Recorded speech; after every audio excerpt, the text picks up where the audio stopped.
Okay. Hello, hello. Welcome. I was talking without the mic on. Very nice. So, start at the beginning.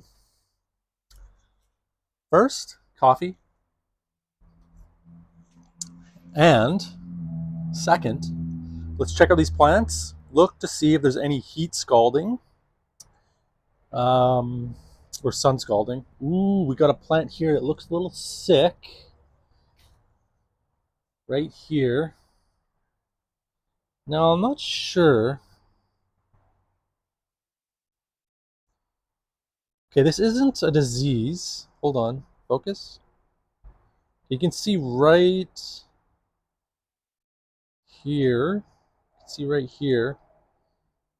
It looks like nitrogen burn. I think that's nitrogen burn. Very strange because I fed every single plant exactly the same amount of fertilizer, which is 1.3 ounces, which is like what, 3 tablespoons, something like that, to a very dilute mix. It's not even the full mix. And every other plant is doing fine. So that could be from heat or sun scald. Sun scald doesn't look like that though, but it could be. All these other plants, boom, these have sprung up at least ½ inch over the course of 2 days. It's pretty good. They're all really, really big, to be honest, really, really big. The ones over here, these were in the grow tent for longer. Yeah, you can kind of see on this.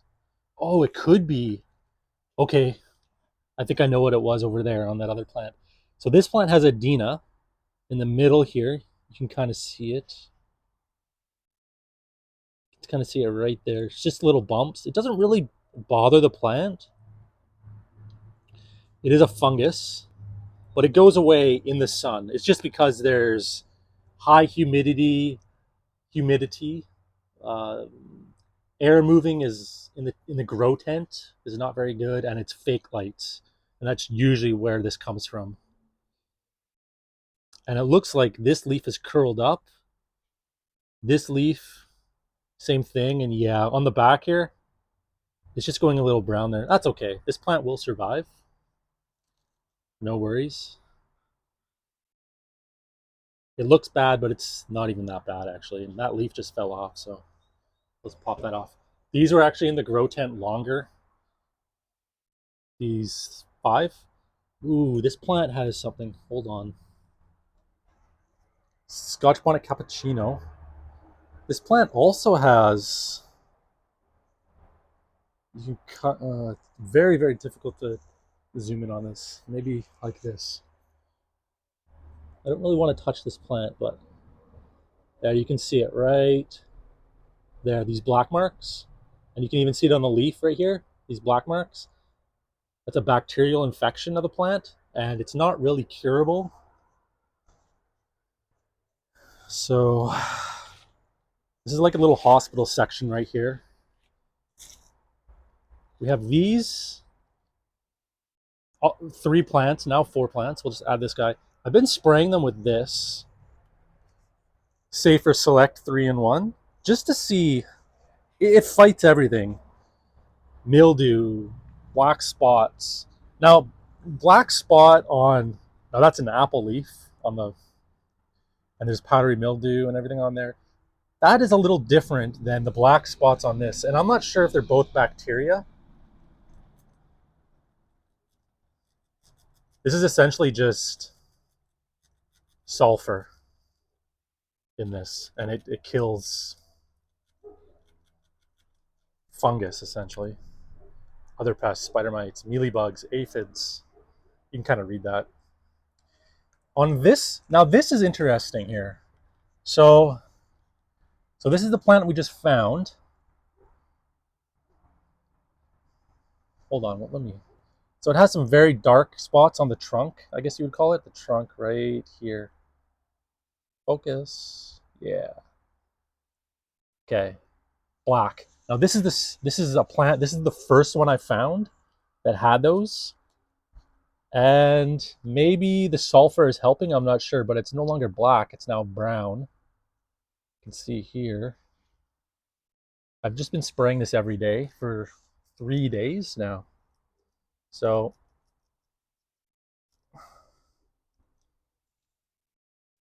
I think it's helping. Hold on. I think it's helping. It's at least stopping it from spreading right to the trunk. I had I had plants like this, and what happens is it starts on the leaf, like, yeah, this is helping.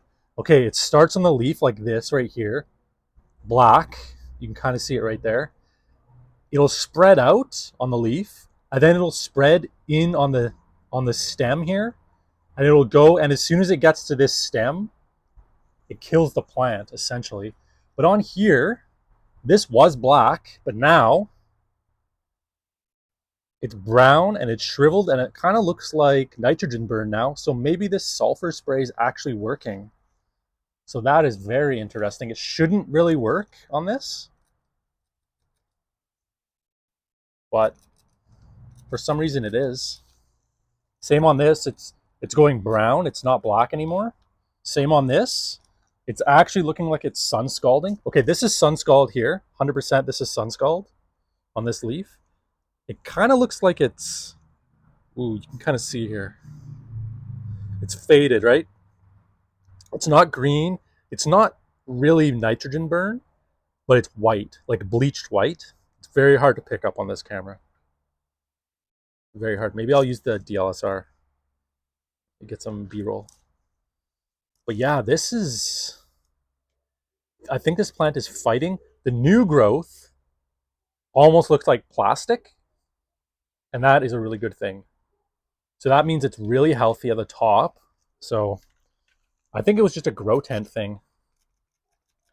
The high humidity, instead of getting Adena, it got this instead. And it only seems to be on the Scotch bonnet cappuccino plants, actually. Well, this is also a Papa Joe's Scotch bonnet, but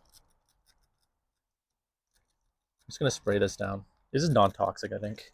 Just sulfur mixed with something.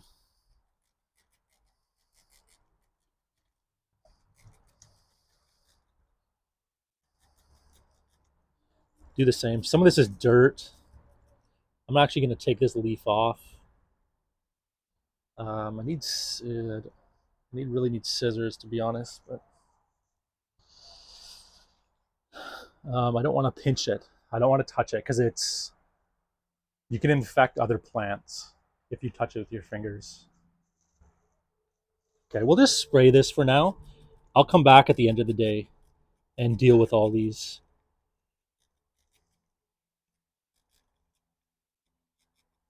This is kind of a test just to see if this spray works on this, because usually what happens is you get it on the trunk like this. You can see right there. Boom, you throw the plant out because it's dead.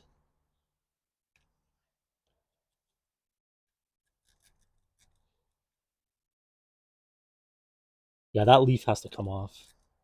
But the growth on the top looks great. Like there's nothing wrong with it. Okay, so that's just one. Let's just examine some more here. This plant, damn, look at the size of that plant. That is huge. This is a chocolate habanero. Man, that's big. Damn. These plants here are 9 inches tall. It's the same height, but it's just spread out like twice the size almost. Yeah, about twice the size. Maybe about 30% larger than that one. 30%. Just look at that. Side by side. Damn. Looking good. I might just keep this one. I might, yeah. And all these other plants. Damn, look at this one. Papa Joe's Scotch bonnet. Just so big, so nice. Little bit of sun scalding on there. Little bit of sun scalding. You can kind of see at the tip of that leaf right there. It's okay though. A lot on this side. But this was early. I think this was the first plant that sun scalded, and I just took them all inside, and then it's pretty much hardened off right now. Yeah. It's looking good.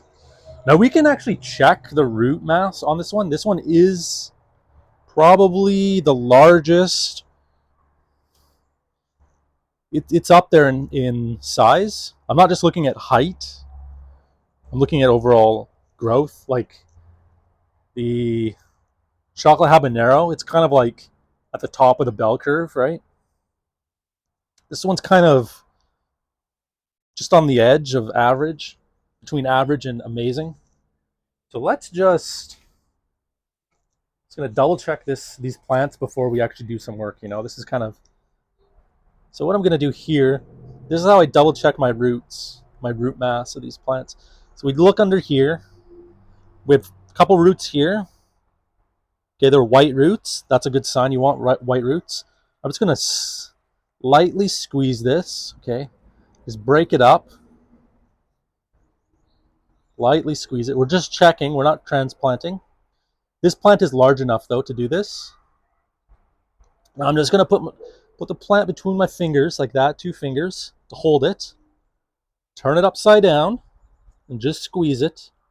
Gently squeeze it. We just want the cup to pop off. Safe to do this. It's okay. Don't want to pull it.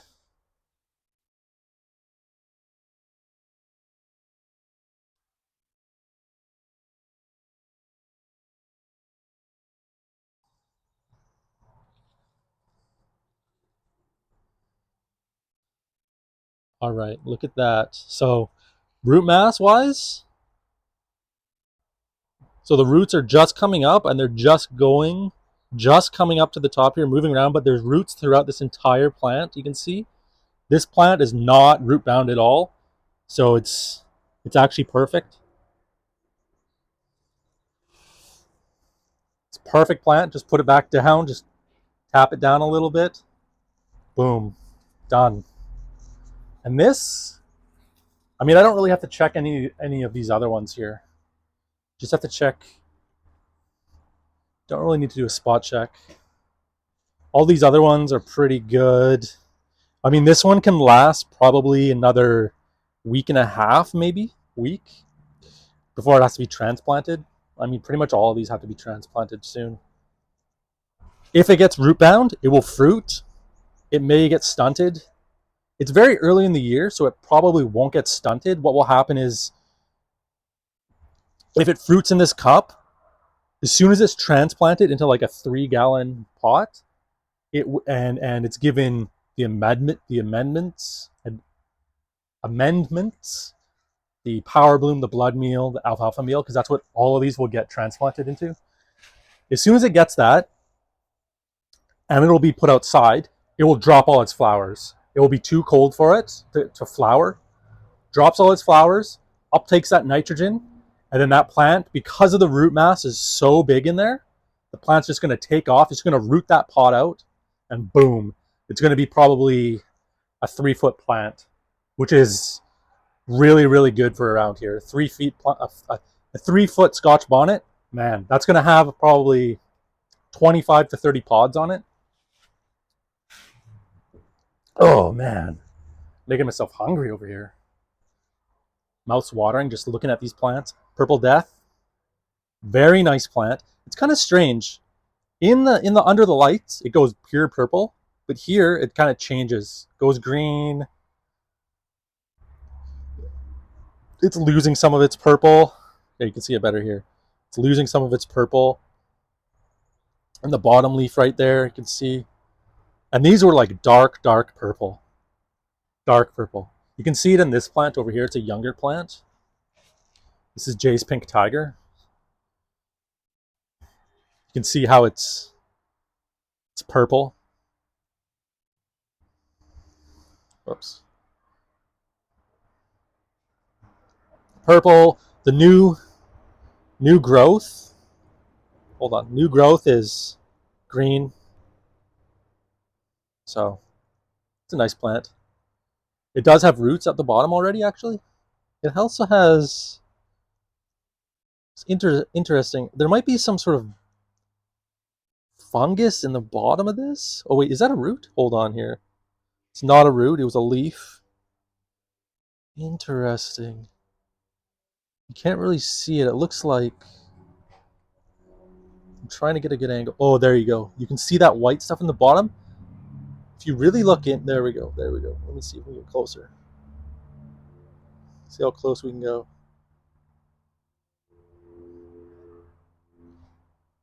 It looks like... I'm not sure what that is. Is that fungus gnat larva? There's a lot of it there. Like, I'm not sure if it is though.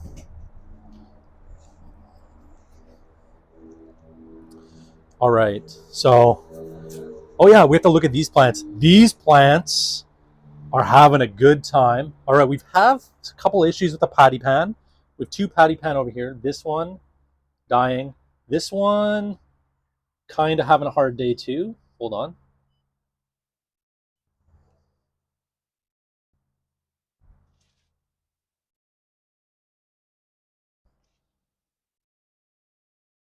This one right here is having a hard day. I'm not sure why this happens, but maybe, I don't think they need water. I don't think that's the issue. It's just something strange with patty pan. They always do this. Same with cucumbers. They kind of shrivel up and die like that.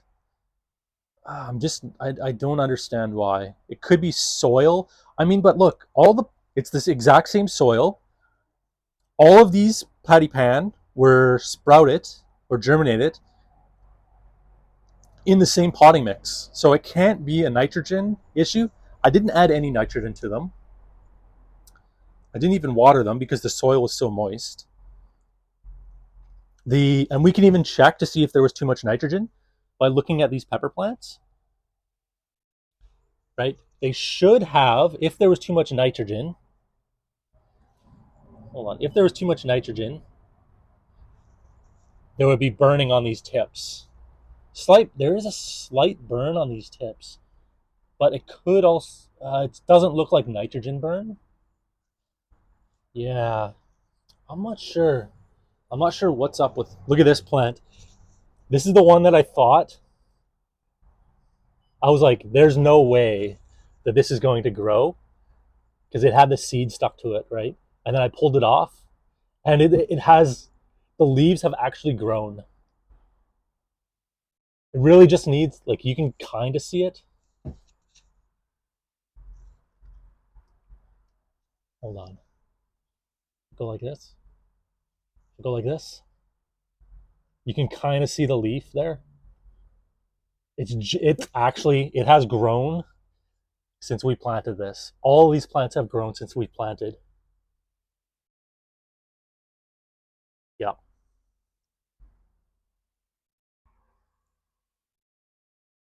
There's one with an actual...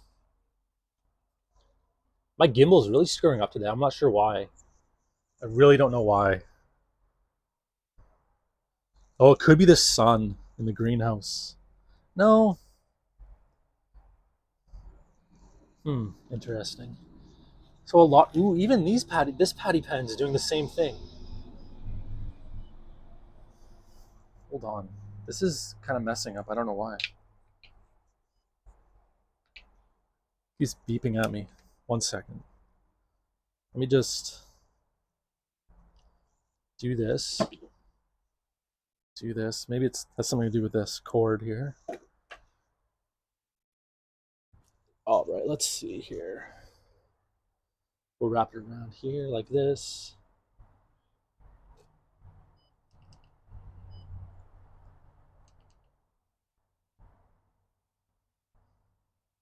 Okay. You can kind of see it. It's withering at the bottom. Now I don't know why.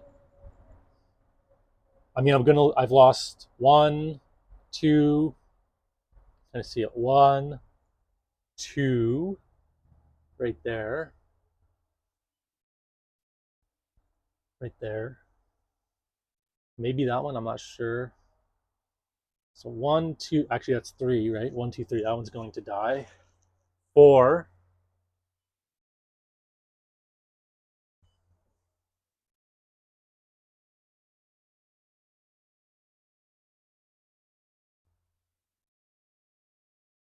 4 right there. 5. This one's going to die too, actually. Yeah, it's probably going to die. You can see right there. Dude, I don't know what this gimbal's doing. Why is it doing this? Like, I can't angle this down at all? What the heck? So it has to be perfectly... So stupid. It might be overheating now, but it's really frustrating. So right here, yeah, you can see it right there. Shriveling up. It's going to die. But I mean, last year the same thing kind of happened. This year, I mean, I really only want the strongest patty pan. It could also be because they're very lanky that they're having a hard day, you know?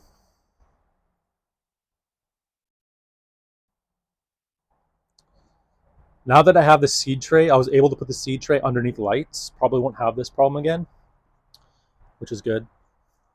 These I need to transplant. Do have some water here. Let me just hit this with some water. It's well water.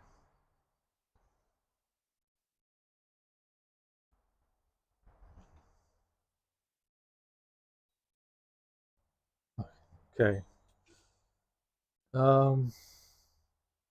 Should we try to water those maybe? Maybe it'll help. I don't know. It probably won't.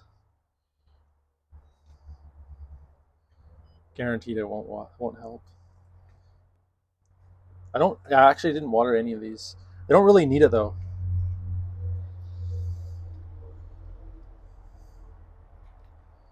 The soil is very, very moist. It is hot in here.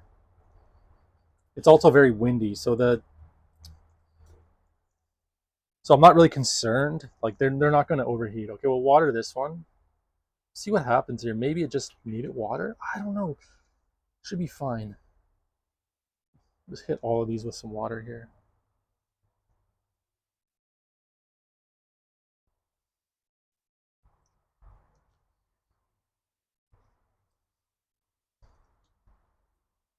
Whoops. Okay, we're out of water. So maybe... Okay,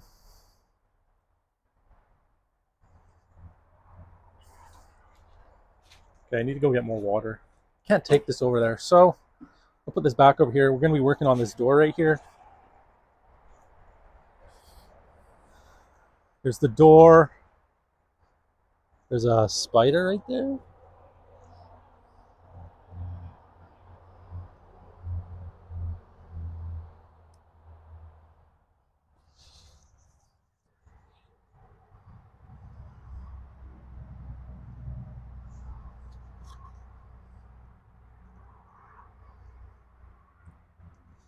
You can kind of see it. It's got to go though. Doors looking good. It's kind of a gap there, I guess.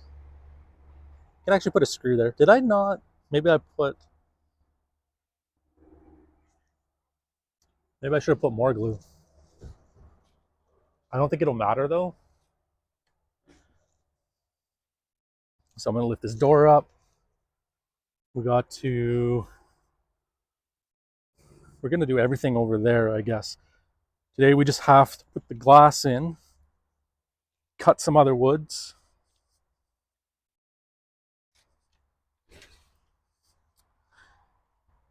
Maybe, no, you know what? I'm going to try and get this entire thing done today, the door, and then tomorrow we're just going to do the windows. The windows, the top brace on that window over there, you can see it. Top brace that goes right there. Get that done. And I have special hinges for that. So I was worried. I'm just going to take a look at this. We can look on the other side, the back side of the greenhouse. Let's just start back here. It's looking good. I mean, it looks, dang, when those windows get in there, right there and there, and the door's going to be there with the slide. The slide's going to go from here out to here. I have to take off some vinyl siding right there, put a piece of wood in. But that is going to look good. All right. We'll just walk this way, walk this way. Look at this side from this angle. Same thing. It's looking good. Okay, so right here. Okay, maybe I can get this on camera. Is this a cockroach? They're so camera shy, these things. Gone. All right. So this is what I was sort of afraid of. This window, see, I kind of screwed this up. I should have just cut this flat. But I think it'll be okay now because the hinges I have are hidden, or they're called hidden hinges, and they go on cupboards, and they allow, instead of this opening like a normal hinge would, like having a hinge here and then a hinge onto it, and then it can only flip down, right? If I have a piece of wood here, then the window won't open because it'll bind against this wood and it'll bind against this. But because I have hidden hinges, the miracle of hidden hinges, it, like, as it comes towards you, it lifts up the back end. So yeah, so I think they will work. Just put it in there, hidden hinge, boom. And the window only has to open maybe 3 inches, I think. So I have, look at all these little cockroach. I think it's a cockroach, I'm not sure. Can you see this? Can you see this? I don't know. You can see it right there. It's inside the window.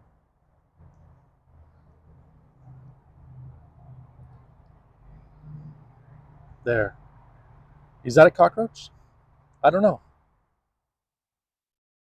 Not a clue. I also don't know how they got in there. And here's one. You can see it better. You can see its back. No, it turned around. I think it is, but I don't know. I've never had so many. I've only seen like 2 or 3 maybe in the actual garden area, none in the greenhouse, but now they're in the greenhouse.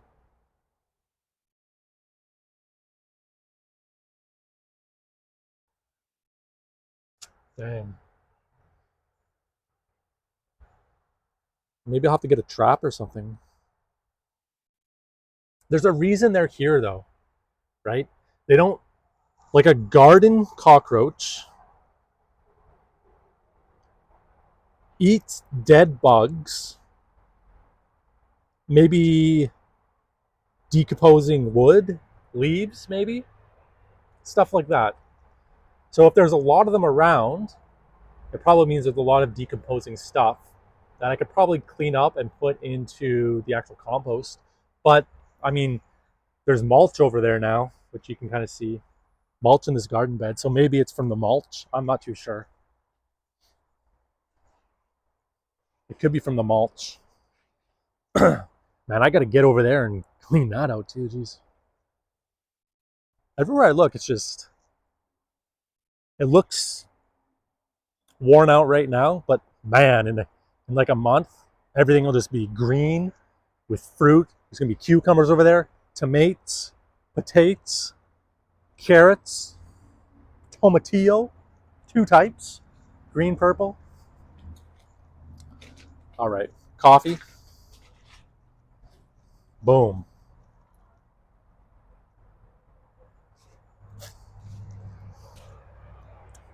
And now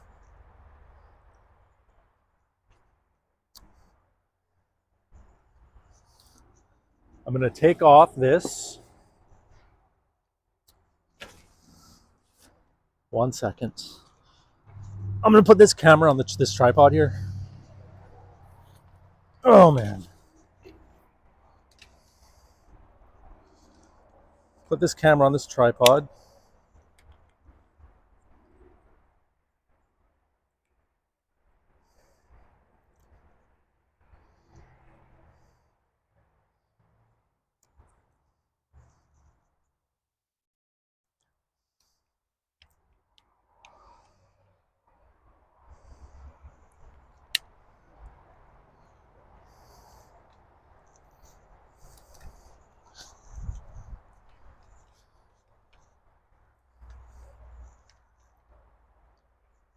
Okay, I gotta put this somewhere so it's not in the sun.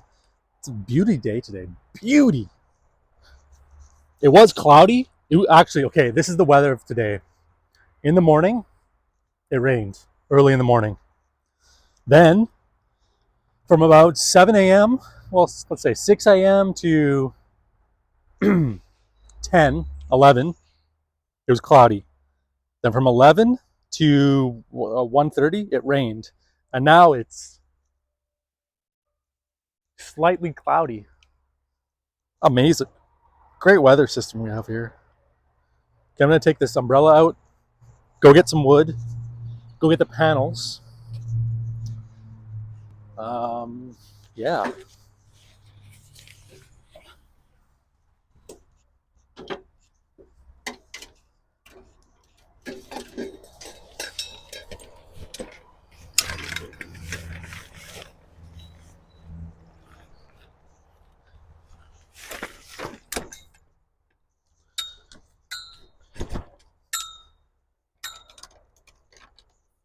All right. Just tie this up just so it doesn't blow away. I think this is the perfect spot for this umbrella because, oh, I never thought about doing this before, actually. Tying the bungee cord around the other rope. Will this work? This bungee cord's already worn out. Maybe it will work better. It doesn't work that good, actually, because the cord pulling this rope down is good, but it still leans. But when I have a rope pulling this up, like this,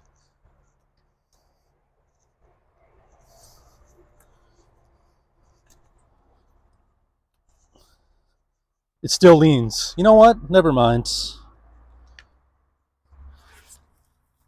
Ugh. User error. Okay, there we go.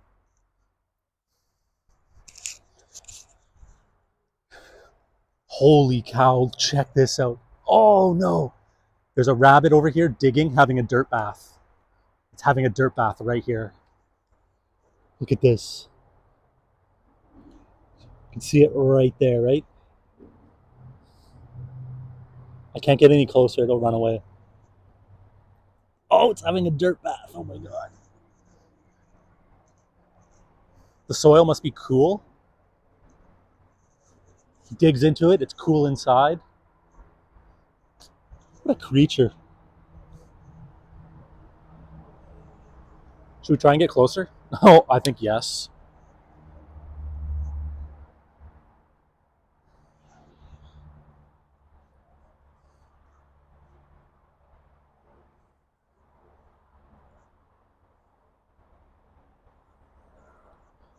Oh man. I ruined his dirt bath. Well, bye, rabbit. Okay. I'm gonna get some wood. I'm gonna get the panels. I think maybe I think I have to have a full panel. I'll do a quick measurement actually. I'll just take this over there, get a measure.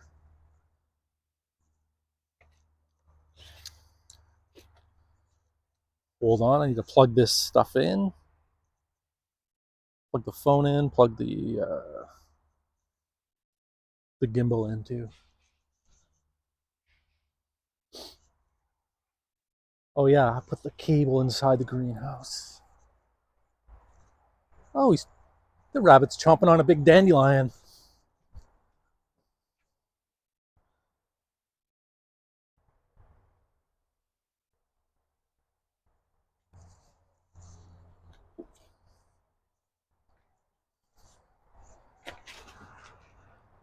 Whew. It's 33 degrees in the greenhouse, by the way. 33. Damn. I think I might need some fans.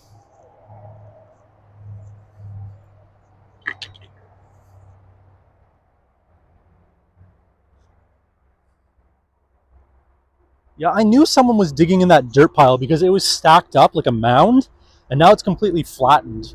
So whatever was in there was digging around, having a great time, obviously. Must have been that rabbit.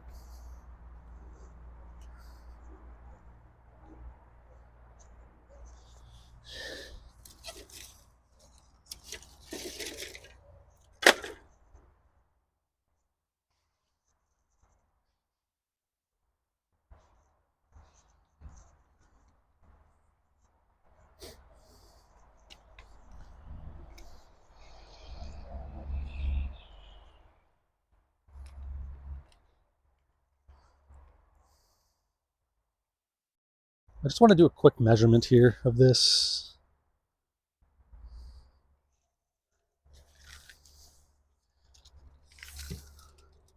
Just gonna measure up here.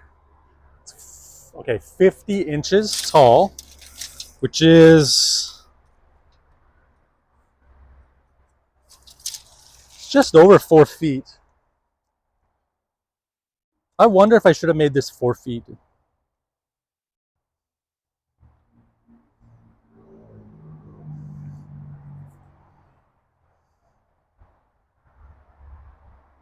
I really didn't think about it, you know? I still can. I would have to cut this down by 2 inches. Actually, I know it said 50 inches. Yeah, I would cut it down by 2 inches, actually.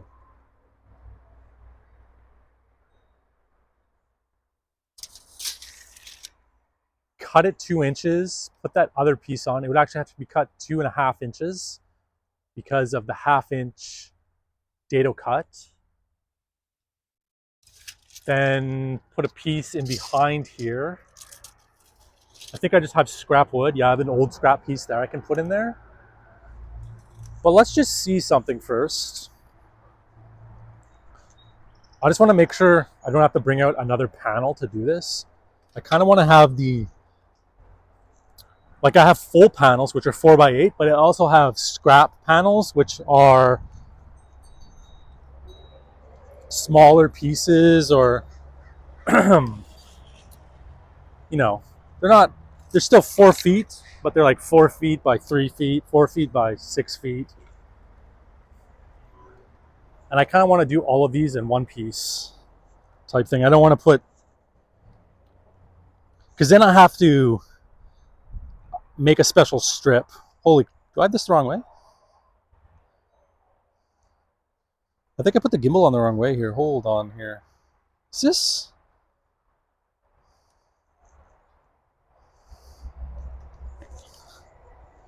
Very interesting. Just gonna go around here.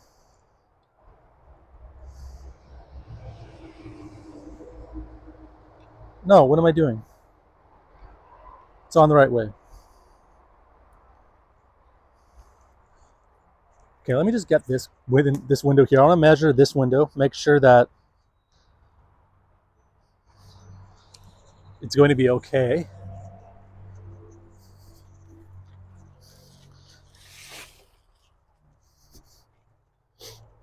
I want to make sure I have at least a minimum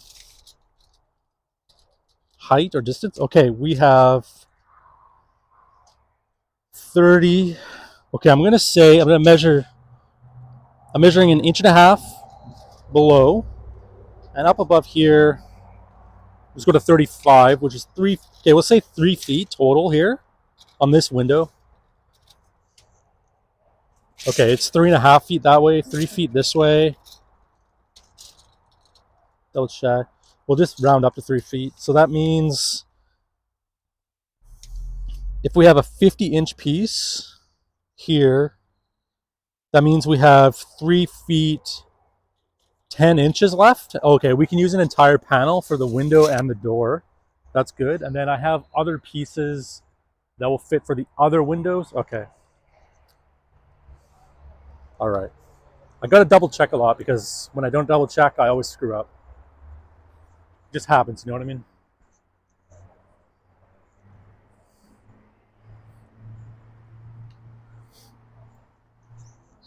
Usually I measure 3 times. Cut. Sometimes 4 times. Okay, where do you want to look? Do you want to look at the door? I'm going to be coming from over there, grabbing some stuff. So I do have some extra 2x4s. I can't take the camera over there because the Wi-Fi will cut out 100%. It's not very good at. I'm using 5G and it doesn't like the speed is good on 5G, but it doesn't like going through walls because it's, you know, a shorter wavelength, so it kind of gets blocked.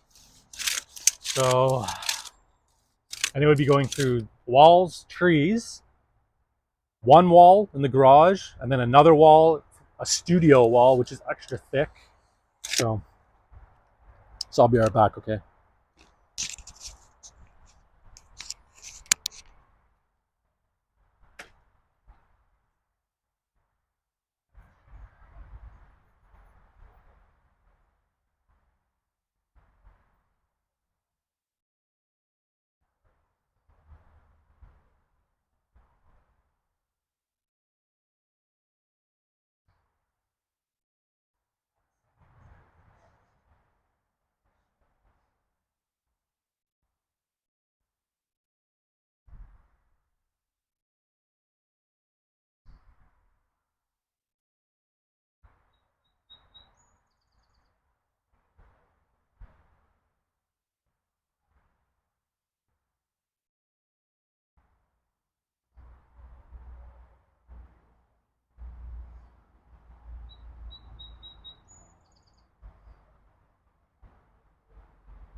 Okay, what I have here, some nice sawmill wood.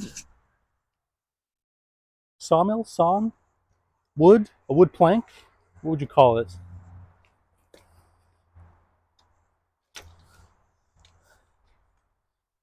Goes from wood. Oh, yeah, yeah. Goes from tree to slab to wood to plank. That's right. So we have this one right here. Hold on. Hold on. Oh, yeah.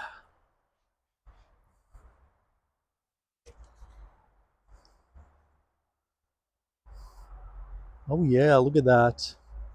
A beauty piece of slab. It's a slab. It's a nice slab. We're just going to, it's 1 inch thick. This is going to be for the outside of the door. So we're going to do this after. I just decided to get the wood, you know, get it ready, you know. Also have some scrap pieces for the door jamb that I'm going to put together. The door jamb's a little strange because, well, this entire greenhouse is a little strange. So okay, so what I'm doing here, I just need somewhere in the shade, not on the ground, to put this piece of wood.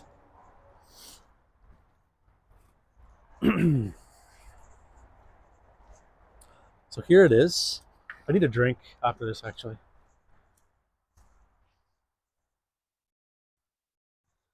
This side looks great. This side's,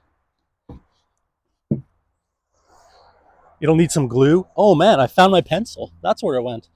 Look, I got another pencil. This is my older pencil, the original pencil, the red pencil. There was a red, a yellow, and a gray, I think.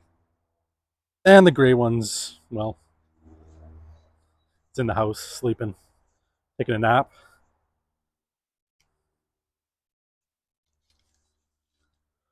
Okay, we're gonna get down and dirty with some cuts here. So what were my measurements from yesterday? Do you remember? Because you know what? I didn't write them down. Who writes down measurements? Come on. Jeez. Good golly. Where is, I bet you anything I took in that pen too. Oh no, I put all my pens right here. So we got a marker. We've got the X-Acto knife. What was I using yesterday? The purple one? I can't tell which is pink and which is purple. This one's a little, whatever. I can see it if it lines on the graph. That's the most important.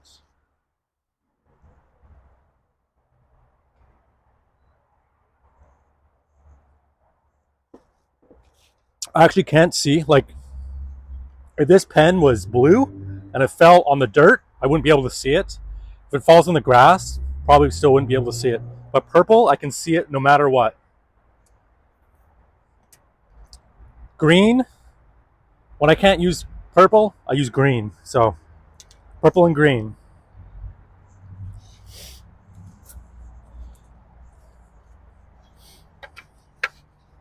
So where did I put, who organized this place? Scanning, I'm looking.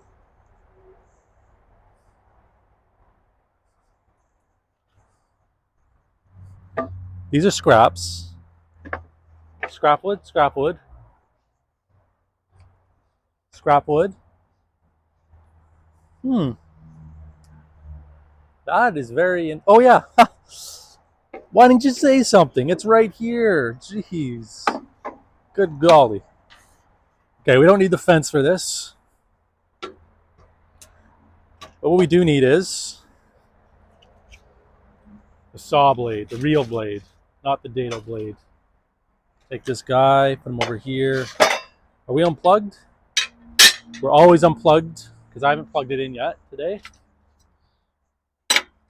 Just take off this dado, put on the actual blade, cut this panel, put it on the door, glue the top to the door, cut the sides of the door, put the sides on, build the sides out 1 inch each. And then we're going to check our measurements on the door. Maybe we'll do the, well, we'll do the top of the door afterwards, build the top of the door out, and then we'll do the door jamb, try to mock up the door to see if the door will fit there. Sort of use some sort of straight edge to find out where the track for the door will go. Because we have to, I'm still haven't decided whether I'm going to have a straight track or a slight angle on the track, so the door will slide backwards for automatic closing or assisted closing.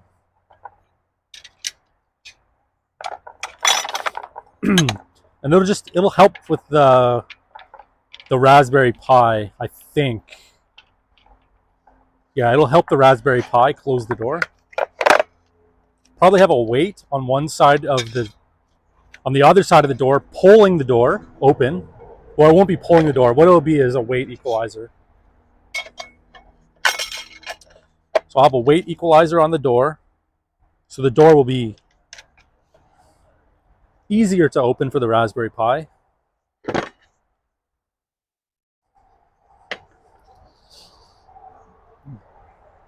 Oh yeah.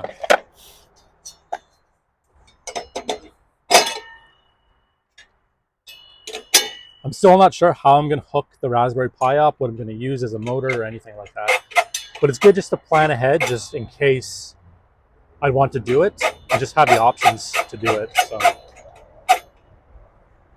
kind of like I did with the greenhouse, where I wanted to put polycarbonate on the greenhouse and have a barn door and have all this stuff. But what I did was I designed it for that, but then I put an opening door and poly film, because eventually I would have upgraded it. And if I just made it for poly, I would have had to redo the structural for the greenhouse. So anyways, I just kind of planned ahead, planned for upgrades, you know.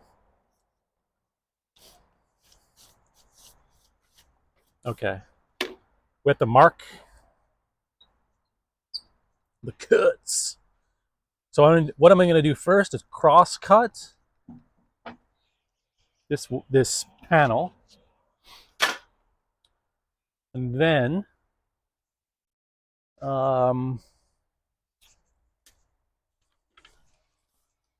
we'll rip it. Cross cut it, then rip it.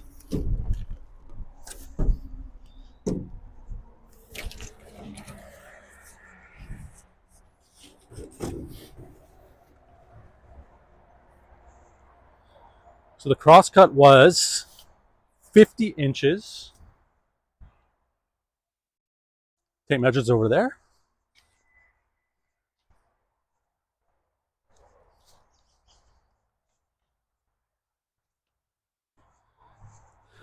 $50. I'm gonna double check.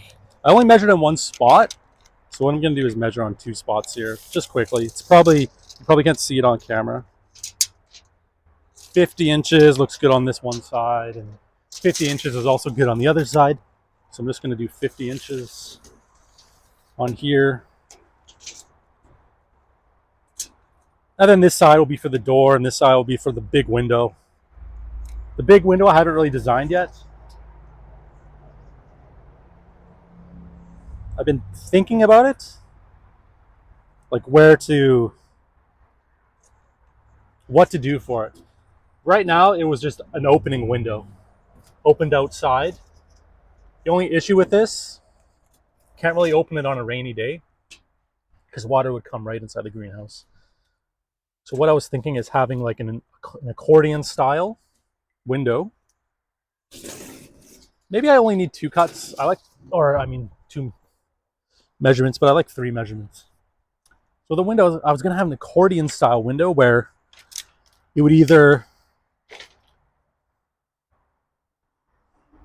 would either open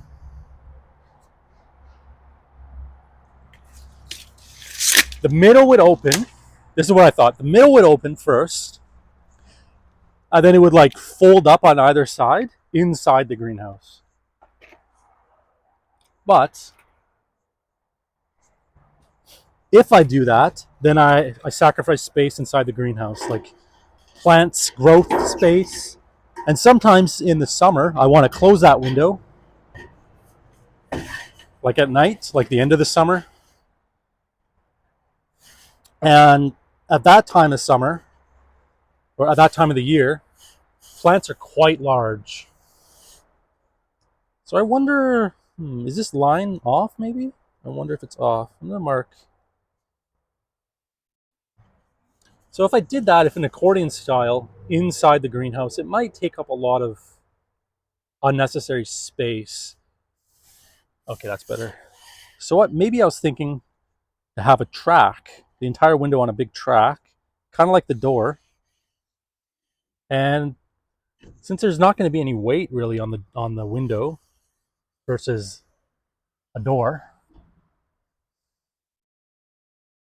I should be able to make everything out of wood. Like the track can be made out of wood. The wheels can be made out of wood. I would use bearings, obviously. And then I would have some sort of mechanism on the bottom of the window to automatically open it. So to have the Raspberry Pi open and close the window. But I would also need a latch on that window. So I'm kind of, or I can have another accordion style window, but just have it open to one side. So yeah, I'm thinking about 3 designs in one go, you know? So I'm just going to cut it to here, flip it over, flip it around or whatever, cut it, continue the cut. And let me just, so it's going to be here and the camera's in the way.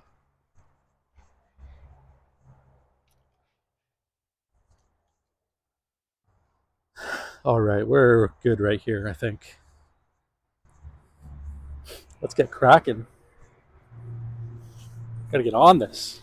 Gotta get this done. Gotta get some plants. I have about I have about 100 plants inside the house. Okay, I have 100 sprouts at least. In my grow tent, I have about 30 of my own crosses and my strains that I'm keeping, that I'm growing out fully. Plus, I'm starting more plants. So I have about 200 plants, probably. Maybe 250 inside the house right now. So, plus the 100 outside. Man, there's a lot of plants.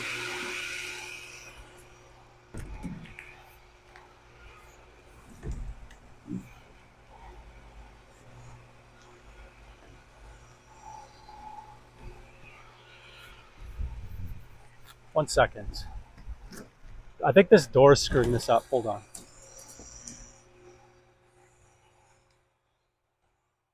I'm just going to put this like this instead.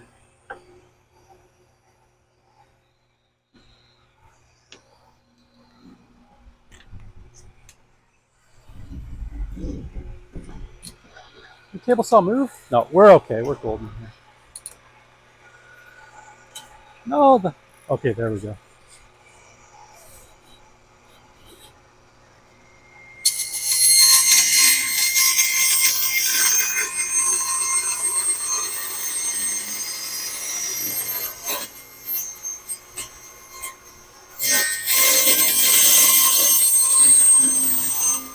Not the straightest cut.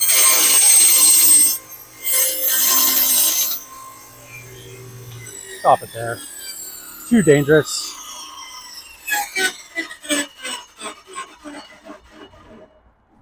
Just a little too dangerous. For me at least. I mean, maybe someone else will be able to cut like that, but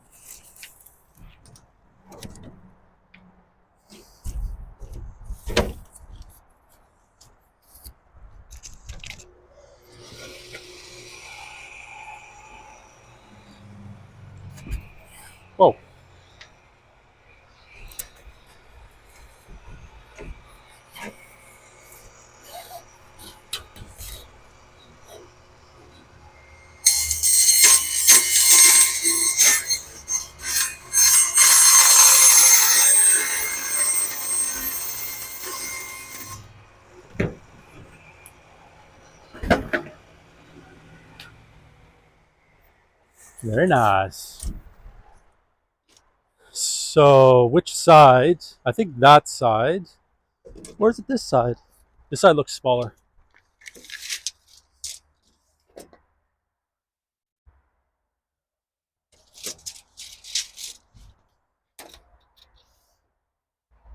Yep, this side. So this one is for the big window eventually.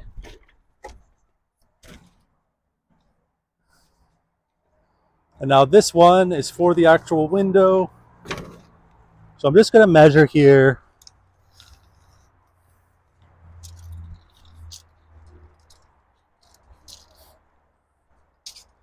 You see the door? Oh, you can kind of see the door there. Just move it over, why not? I don't remember what the measurement actually was. I think it was slightly in.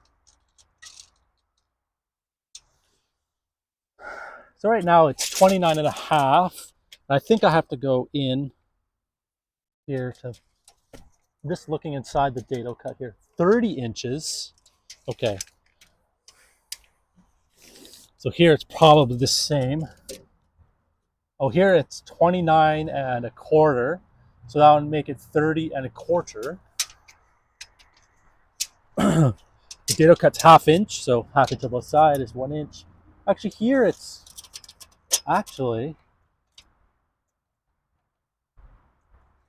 now that I'm looking at it, is also 30 and a quarter. So you know what?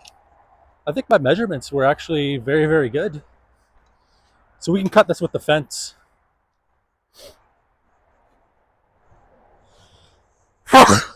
Oh, when I sneeze, my back hurts. Is that a good sign? I don't know.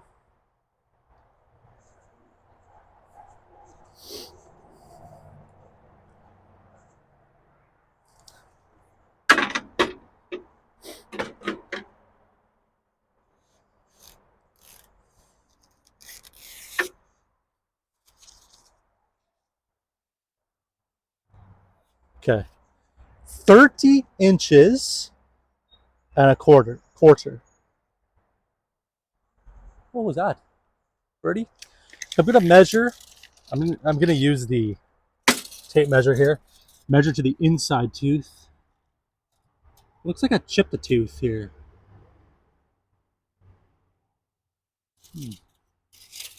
Is that an inside tooth? No, it's not. So 30 and a quarter is right here.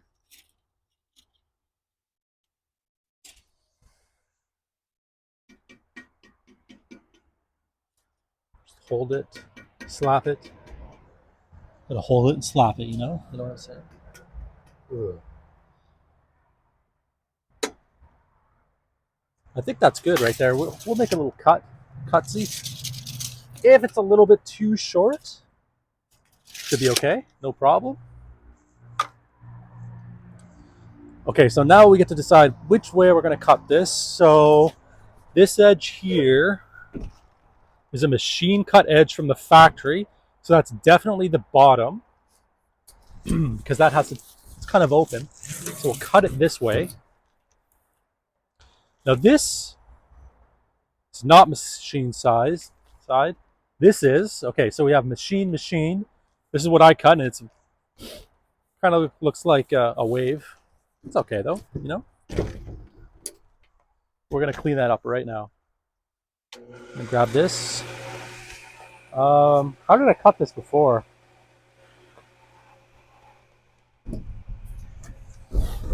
I think I stop it and flip it over, to be honest. So that's what we'll do on this again. I don't want to use the push sticks because I need a very wide push stick, and I don't want to continue to push it through.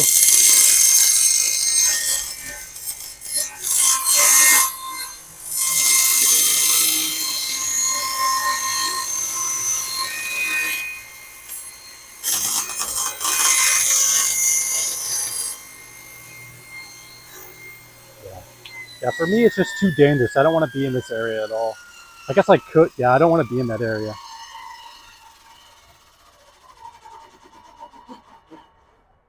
I just do this. It's okay to stop it there. If it was wood, I would be able to lift it up this way. But because it's poly, the blade could cut it again, and I don't want to do a miscut or something. So let's do this.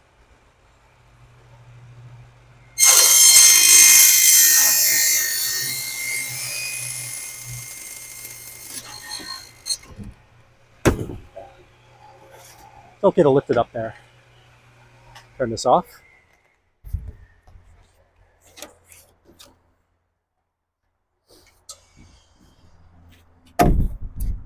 All right, so now we can, I'm just gonna lower this.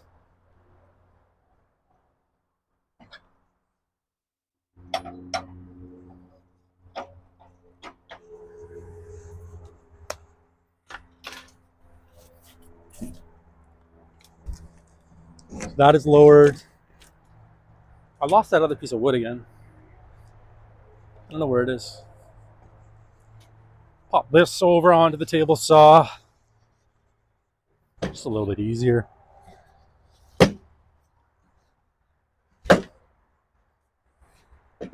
We'll use the fence like this, I guess.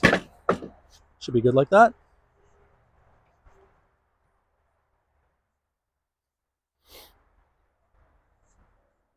What's a good angle here? Like this maybe?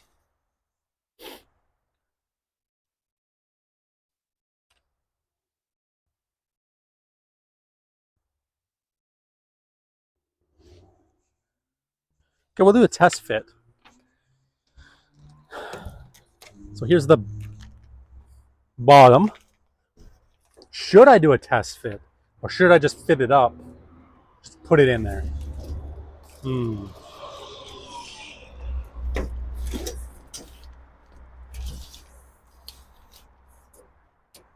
Somehow I cut it too short. That is strange.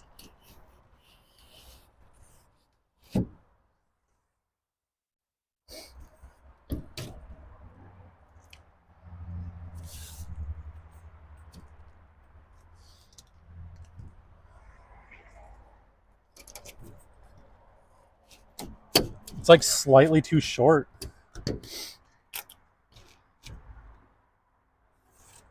very, very odd.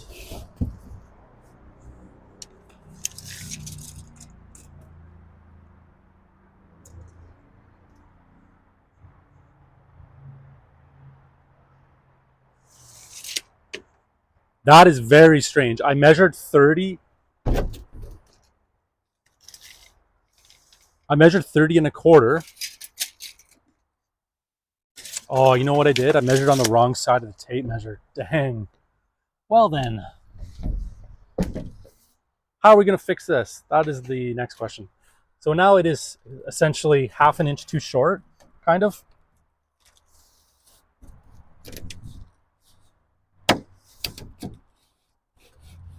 So when we slide it down here,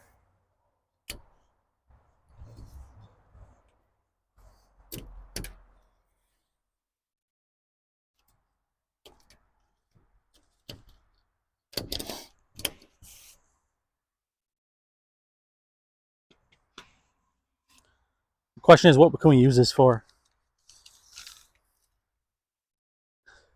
So it's actually, see, I should have measured twice before cutting. It's actually 29 and 3/4. It's an exact measurement though, so the measurement's okay, but I'm just gonna walk over here.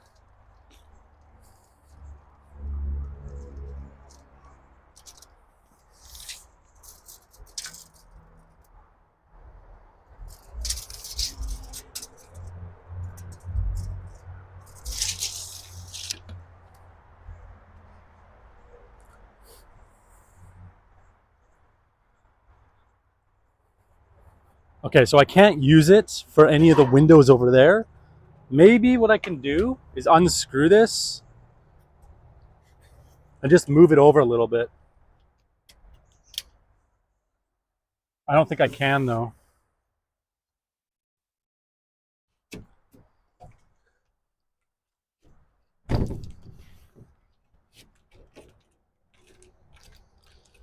At the bottom, it's very tight.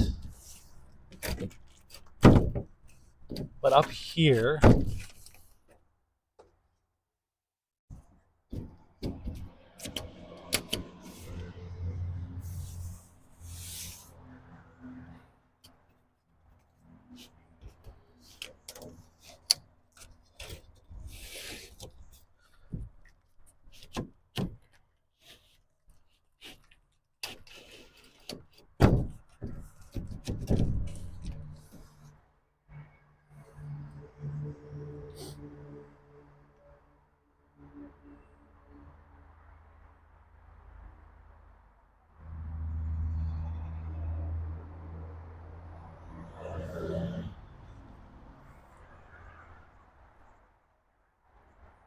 Okay, we're gonna do something. We're gonna try and do something. I'm not sure if it'll work.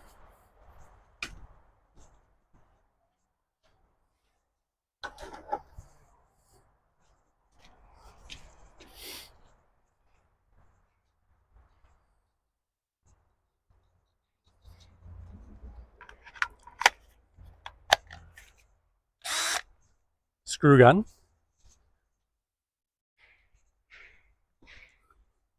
Well, I'll do all these screws. I'll see if I can move. It looks like I can move it over just a little bit here.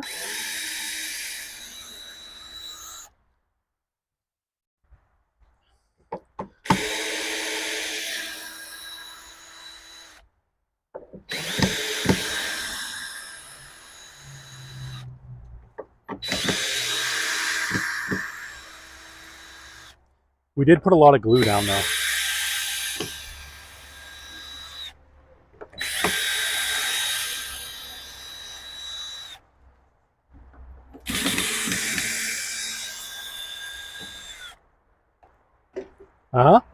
Maybe. Hallelujah. We'll just see if we can get this to go in a little bit. Okay, it's going in. Maybe what we can do here.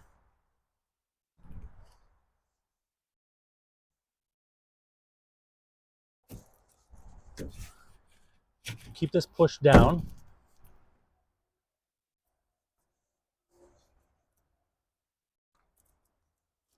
Just want to like split the difference here. So if it's down like this, okay, first, I also have this piece of wood. Let's see if this piece of wood also fits on.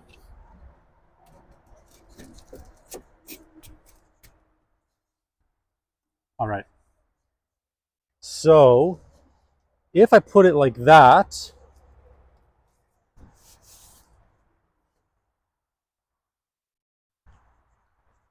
is it fixed? Okay, you be the judge, all right?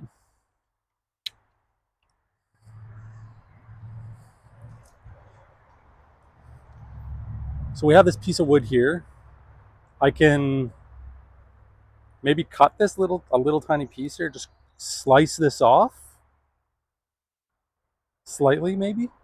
So what we have here is a perfect fit, right? You can't really see. If I pull this back, right? Can't really see the cut. But if I line up this wood with the end,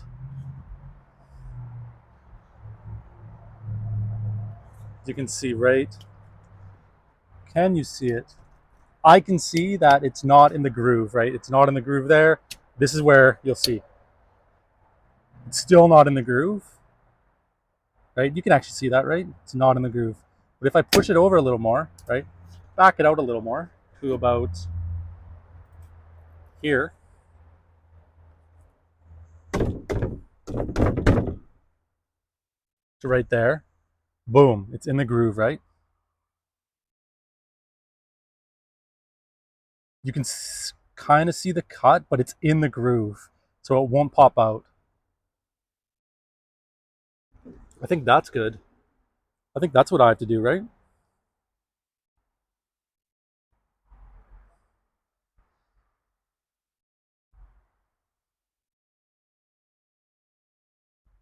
We're doing it. You know, it's not about getting it perfect. It's about getting it perfect the first time. It's kind of about, you know, seeing if we can fix something that we screw up ourselves.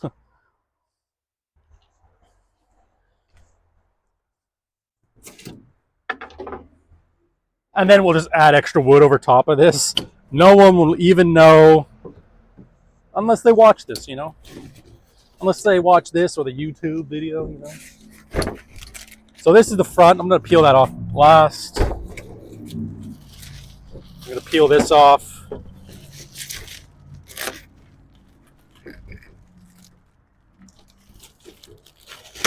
Some tape here. Tape's always so hard to get off here.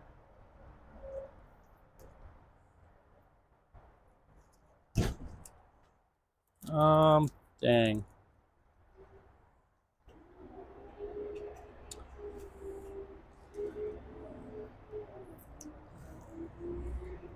can't put alcohol on this. It'll take off the protective film. So maybe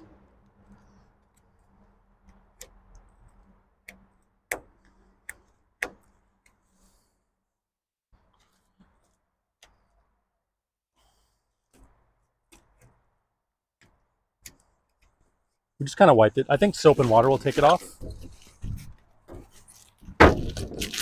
We're gonna wash this at the end.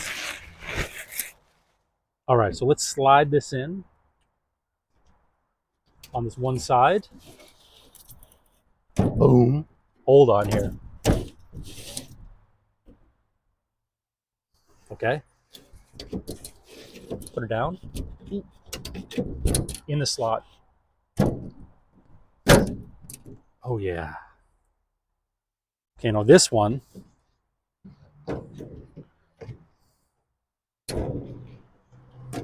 Slot this in here.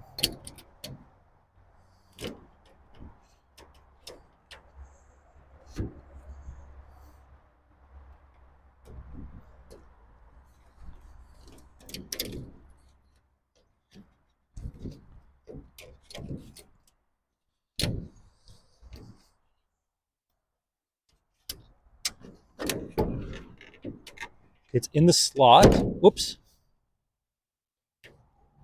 It's in the slot. I could.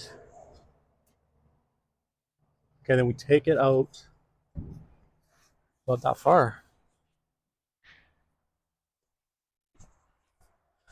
So now you can really see. If I come over here, because this end, let's see, it's flush here, but I guess this wood is kind of warped a little bit or something.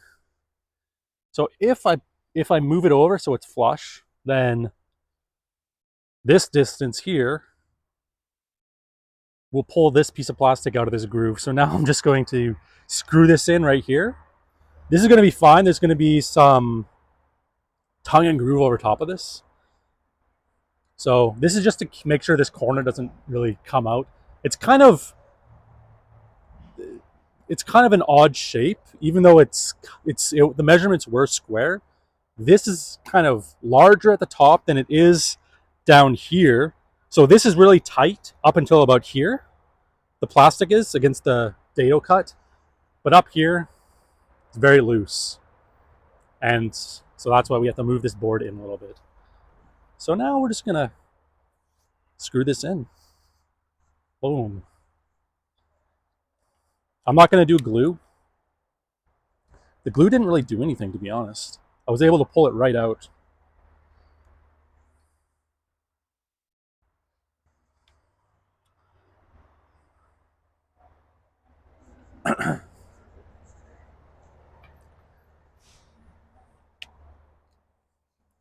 So I'll put one in the bottom first.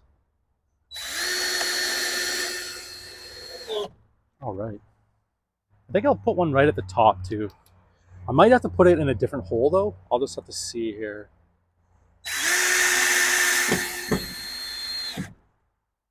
No, it actually worked. Cool.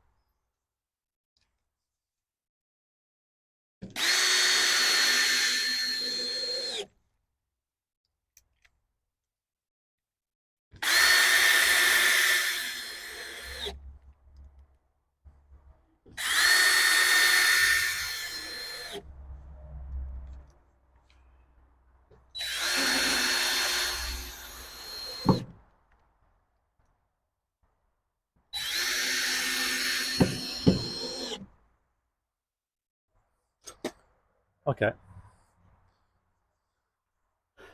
I'll move closer.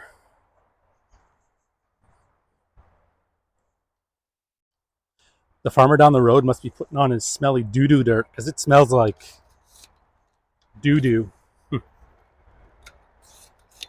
always thought, like, to us it smells like doo-doo, but to plants, that must smell good, you know?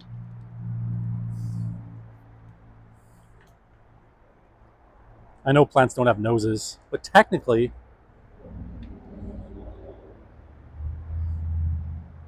yeah, maybe not.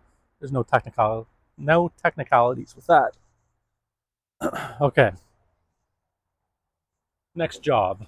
Now we take this guy. See, it kind of flops around in the middle here. Put this guy right here. Put this guy right here.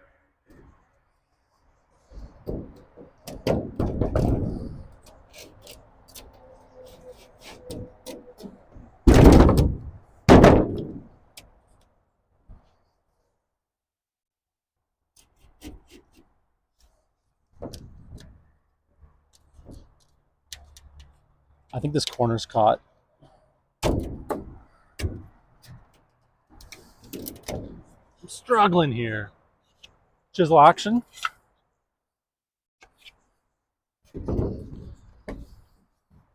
Just do a slight little chisel.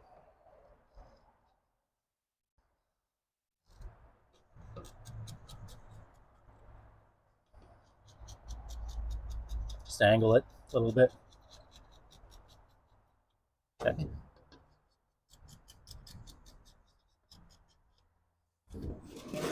Angle this side too, might as well. Uh-oh. Slight split, that's okay.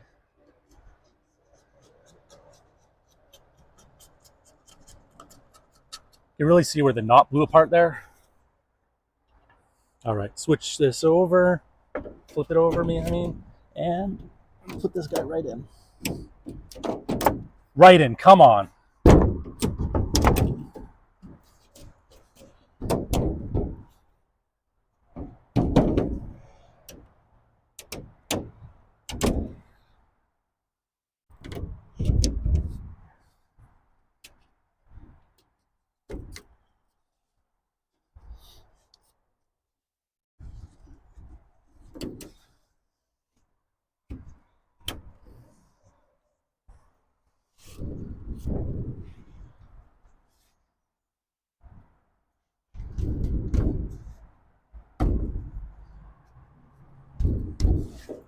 Okay, time to screw it in.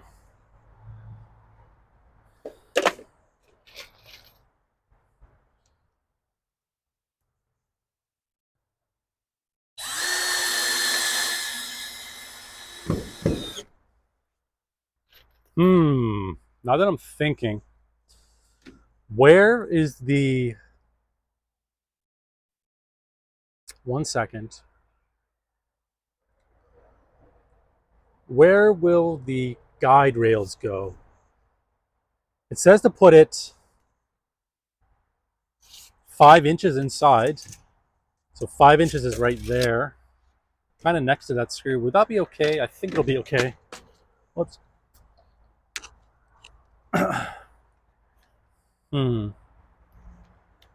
Maybe I just move this over.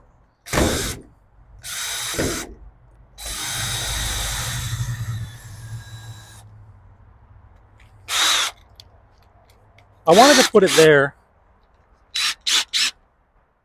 because I'm going to put tongue and groove up here. Yeah. Okay, I'll put the screws in the corner. One in the corner. Whoops. One right here.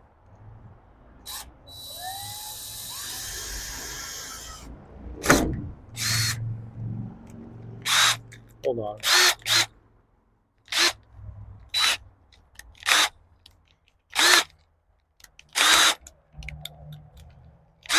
Having a hard day today.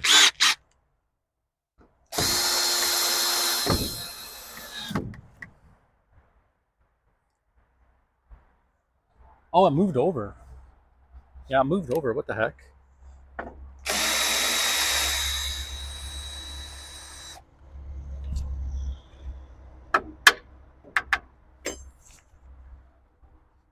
Okay, that's a good spot. Okay, now we can't use that hole. So I'm going to do the opposite corner.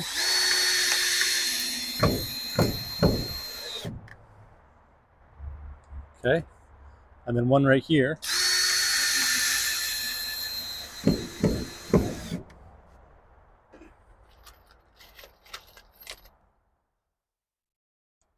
And then we'll put the tongue and groove right in the middle, I guess. So 5 inches is right there. I'm going to do right here.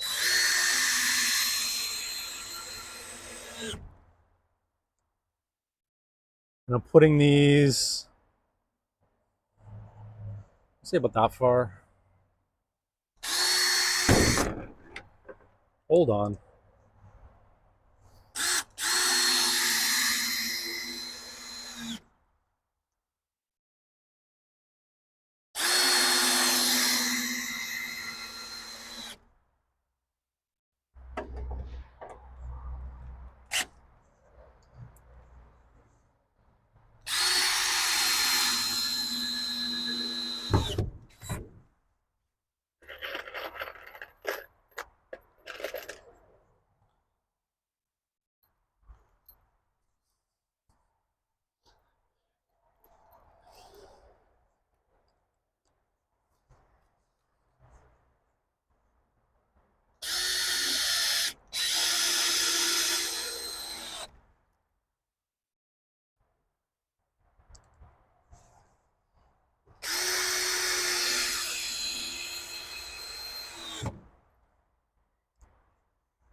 That's not good. Maybe I should move it up.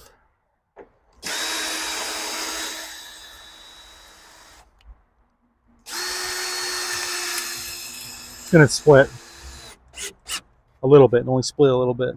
Okay, that's okay. All right, so now we have a door, semi-done door.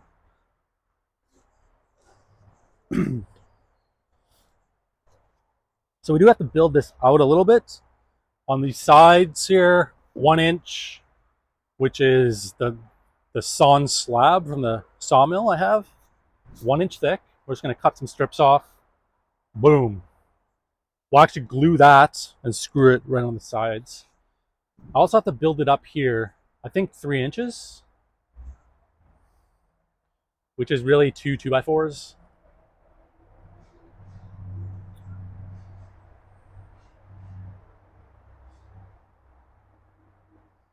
Yeah, 2 2x4s. Yeah, we should put the 2x4s like this. So the 2 inches this way. I'm not sure. They don't have to be full lengths. They can be pieced together. So I do have a bunch of pieces here.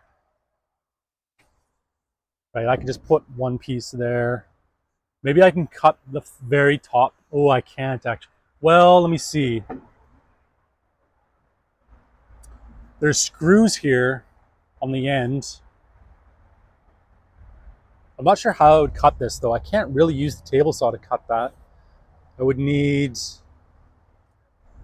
the circular saw maybe. I don't have one here. My brother has it. I can use the hand saw. Or I can dado cut this wood. Just dado cut the thickness into here. So I can put this board here and then a small piece here, and then I would stack a longer piece on here and put a shorter piece here. Boom. That would be perfect. Screw this down into that. Screw that piece into this piece. Boom. Then on the sides here, the side wood would come up to the top of this to cap it completely off. Should it happen like that? And then on the outside, I'm going to have the tongue and groove. I'll just put some tongue and groove on this door just to make it look extra good. You know what I'm saying? Extra good. Oh yeah. Oh yeah. It's already looking pretty good.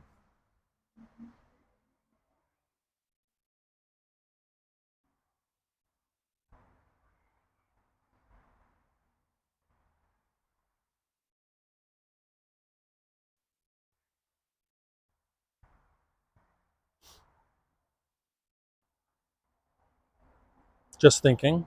I think that's what we'll do. So we'll put some wood up here. So I do have a bunch around here, just scrap stuff. All needs to be, I need to find a piece that's this thickness, which is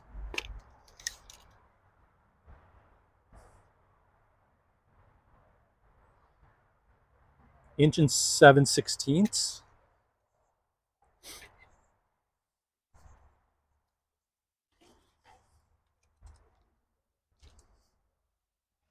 It's pretty much all this wood's inch and 7/16.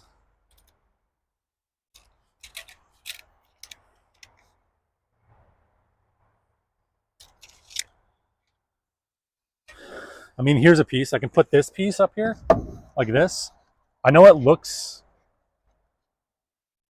quite bad because of this piece here, but tongue and groove will go over top of this, and this piece will be completely covered. So that's perfect.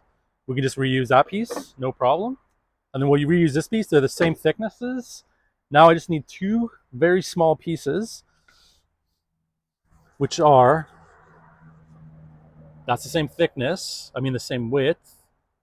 Oh, it's slightly, it should be okay. Yeah, it should be okay. So we can use it for this maybe? Hold on. Just put it onto this side here.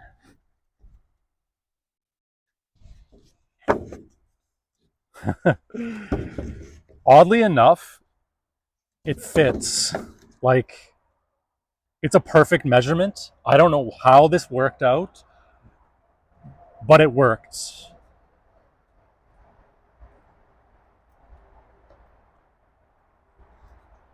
Maybe I'll just resaw this piece so it lines up with this piece, and then we'll put a dado in both of these. Okay, that's kind of strange, but very cool at the same time. Strange but cool. Strange coincidences. Or maybe it was planned, you know, it could be all skill. That's probably what it is. It's all skill. Okay, what else do we have here for scrap woods? So I have this, I also have this scrap wood. I could use this as well. So I could use this. It has a knot here. I could cut it like this. Because this wood isn't really usable. It has a knot there, it has a knot here. It's kind of got a split there. It's perfect for just filler. It's kind of what this is. So maybe even better. And these are the same thickness already. So maybe what I do is just put this here, cut that, put that there. maybe I won't use this. Maybe I can cut this knot out, put it like that, put the dado in these pieces, and then put this other scrap for that other piece of wood. Yeah, that'll work better. The other wood's actually, that's what I'll do, yeah. And this other wood is actually going to go on top here. So this is the wood that will need the dado. And maybe, yeah, I want this on the front. The back won't have anything like this. The back won't have a finished side, just the front. Yeah. All right, so we'll cut a piece, put a dado. We'll cut two pieces actually, then put the dados, then install it, boom, and then cut the other stuff. Now this is really awkward to use, holy cow.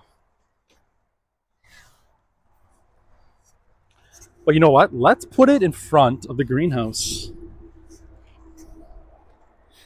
Let's check it out. Okay, hold on. Let's. I'm gonna move the camera, and I'm gonna move. Ooh, can I move the camera and this at the same time? That's a huge problem. I can't do it. Big issue.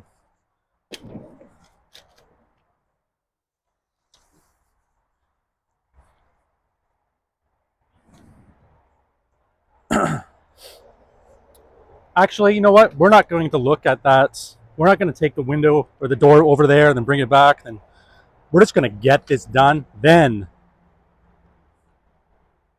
we're going to take the door over there and install it.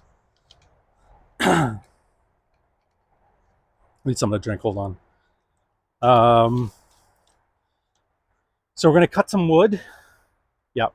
Okay, that's what we're going to do. Cut the wood to the top of the door, then put the dados, then install the wood. So let's go.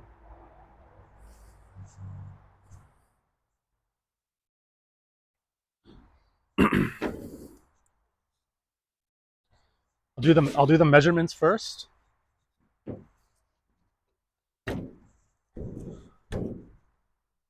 Just put the wood right up here. So this is the top piece here, and we just need to put this on, right like that. Just measure this edge here. Inch and a half plus 3/16. So what is that?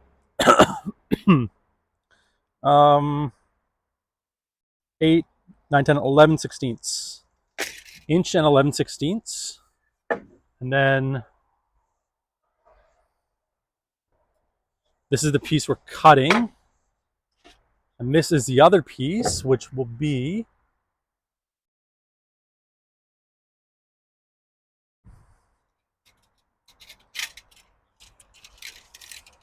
hold on.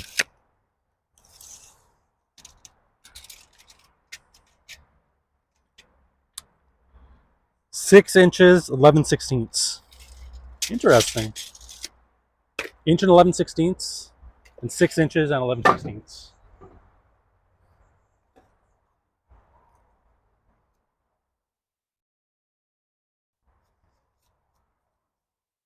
Okay, I'm going to double check the measurements.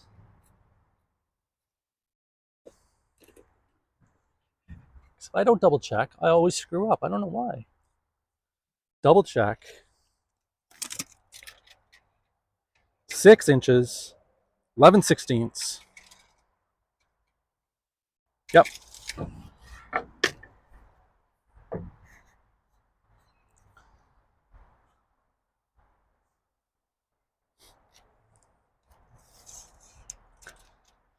One inch, 11 sixteenths. Double check that. 1 inch, 11 sixteenths. Boom, done. So we're cutting this piece. It's cross cut. Measurements. Put these back.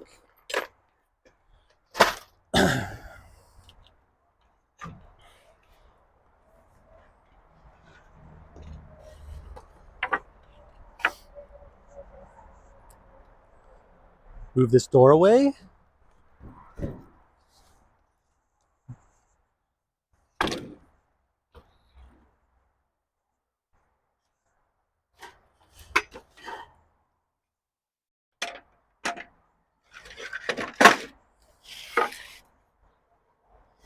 Now we get a choice here. We have kind of a screwed up piece right here, a knot right here, big knot right here. Now we have to dado cut one of these pieces. So I probably want to dado cut either between here or between here. I think we can actually cut around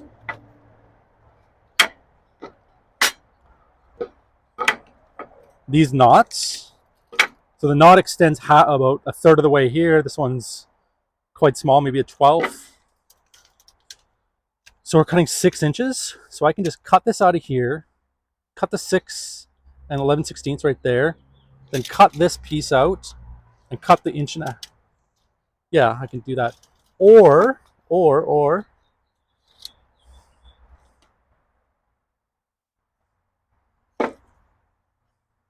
this is split sort of. I think I'll just do what I just said.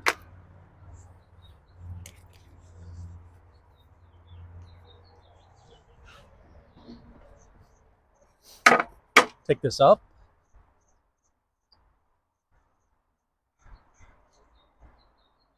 All right. So we're gonna cut off this piece. I'm gonna cut it right there. That looks good. Hold on. There we go.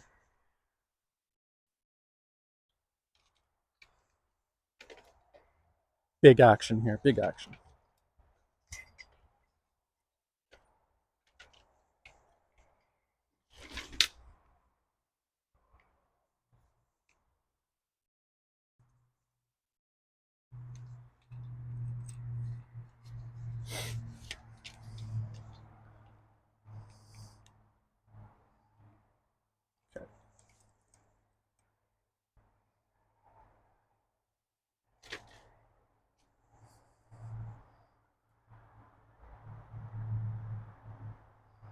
Alrighty. Let's cut this piece, then I'll measure it out.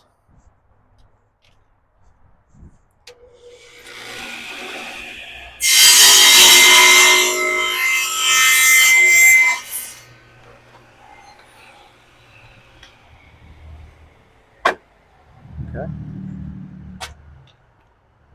6 inches, 11/16. I should actually, let me just, so I'm gonna have to cut right there. Then my 1 inch will be right here. And then I wanna see how close my hand will be. It's a little too close actually. I need to cut the inch.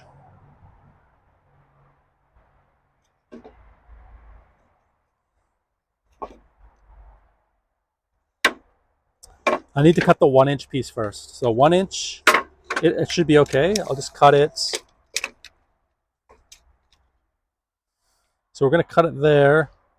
And then the 6 and 11/16. Actually, it's gonna be right on the edge of this knot. So that's actually gonna work out perfectly.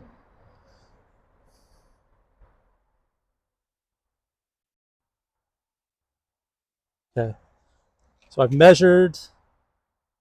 So it's slightly to the right of the line. So I'm just gonna cut kind of on the line. Outside tooth. We'll cut that line right off. So outside tooth right there.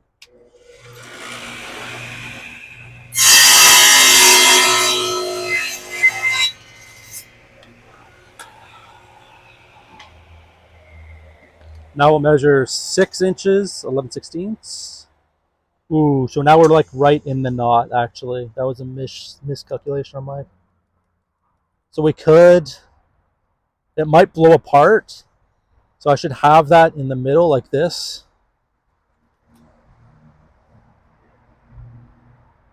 But I can't really do that either because my hand will be in the way. We're just gonna cut through this knot anyways. So I've extended the line, so I'm gonna cut to the right of the line. And this is the piece we're keeping, and that's not the piece.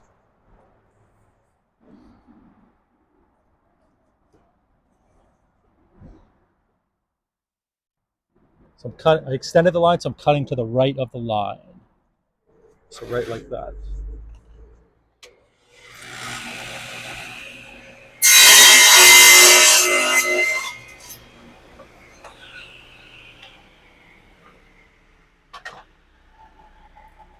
Okay, now we'll check this measurement. It is slightly too big, but it should be okay.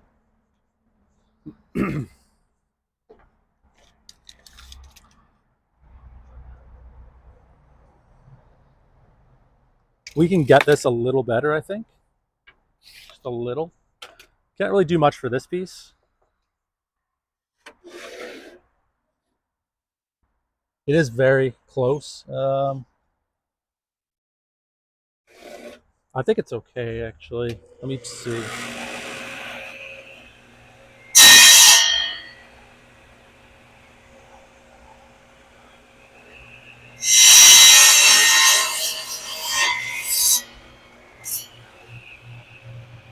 I'm not sure if I cut that, to be honest.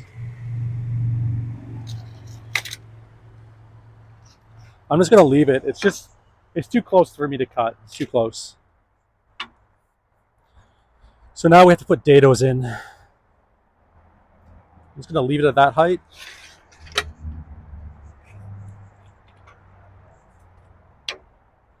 And we're going to use the dado on this, dado that piece.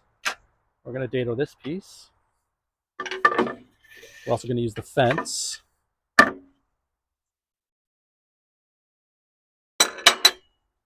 Just unplug this.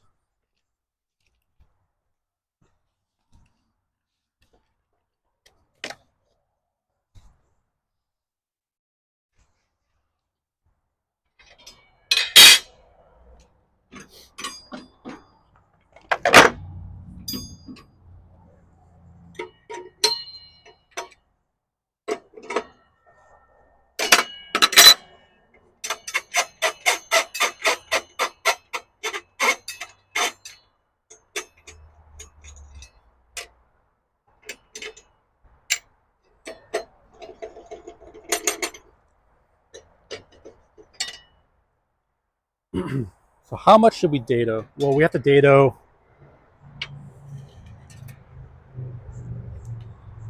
Let's go over to this 2x4. It is inch. The widest piece here is 1.5 inches. Whoops. So we're dadoing it this way. This might be a little difficult to dado, actually.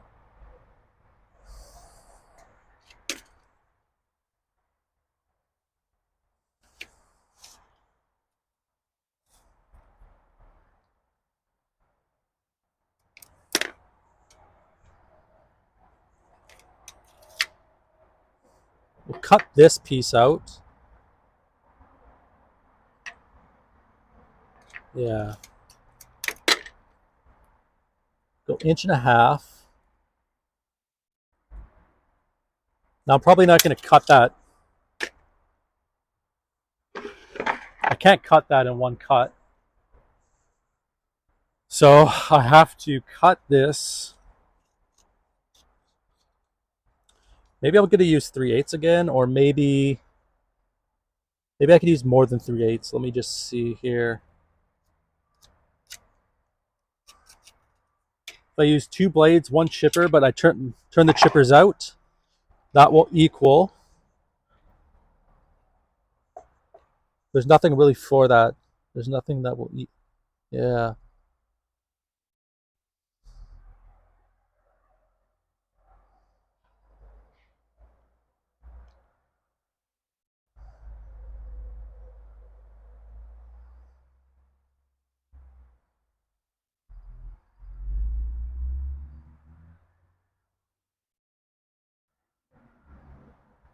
I'll take 3/8 again.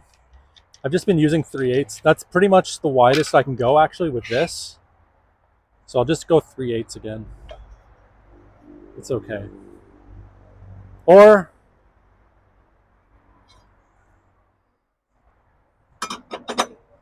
let's try it with the blade. Yeah, I can't actually. I have to do 3/8. If I use the blades facing inwards, it's more than 3/8, slightly more than 3/8. So I can't actually use that. So I have to use the face of the blade sticking out plus 1 chipper.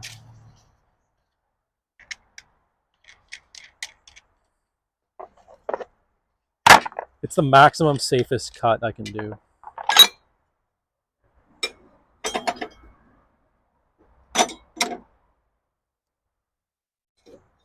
Or the safest maximum? When I say safest maximum? Yeah.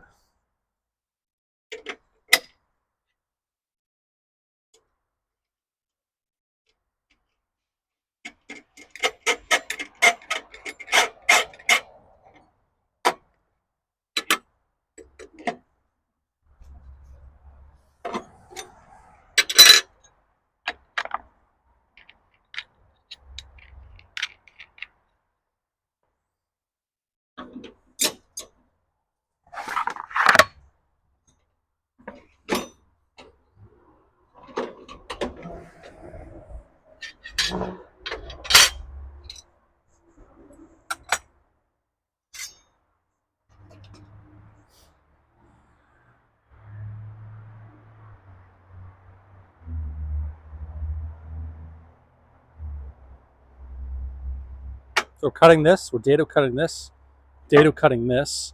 I'm going to mark this actually with 1.5 inches. We're going to cut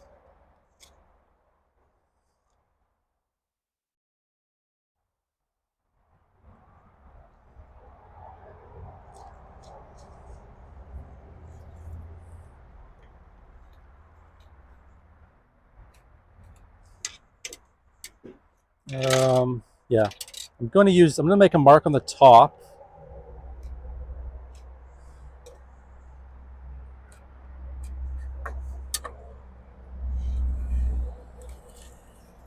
I just want to see where I'm going to be cutting. And then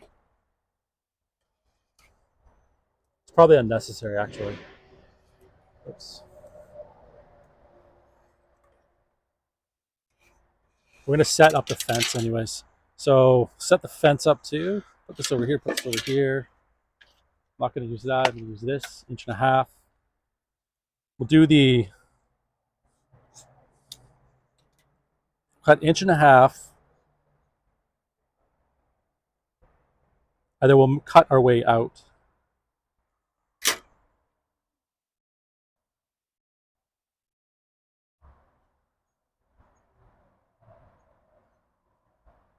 I'll use this inside blade, I think. I can use that. Oh, I can't actually. Can I just use it like that?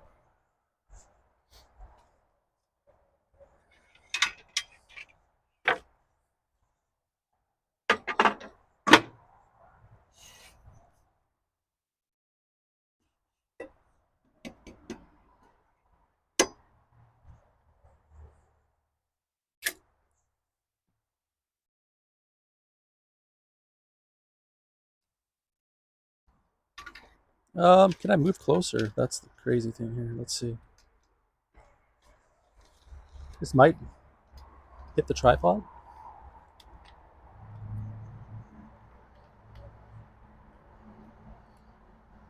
Not sure though. Okay.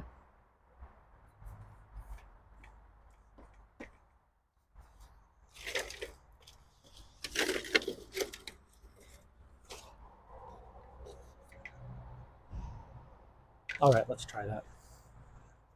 We'll cut this small piece first. Cutting it like that.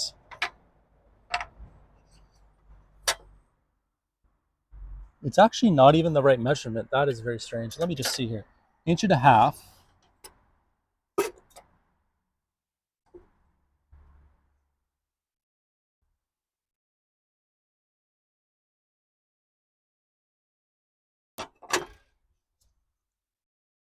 An 1.5 inches here is right on the blade.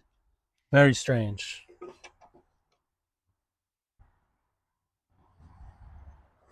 Okay, we'll just cut it like that then.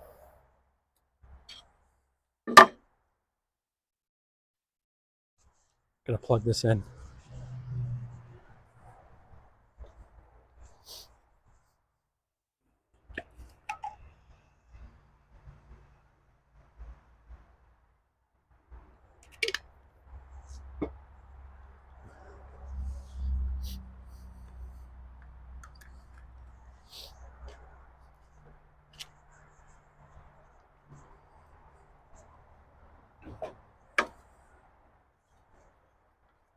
Get this ready, get this ready. I'm not sure how this piece is going to cut.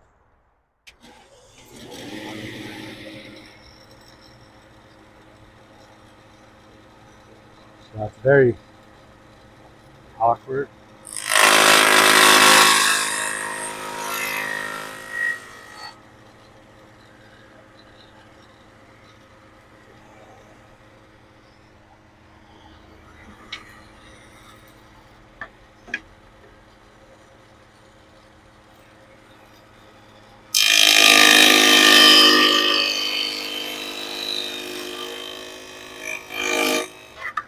Wait a second.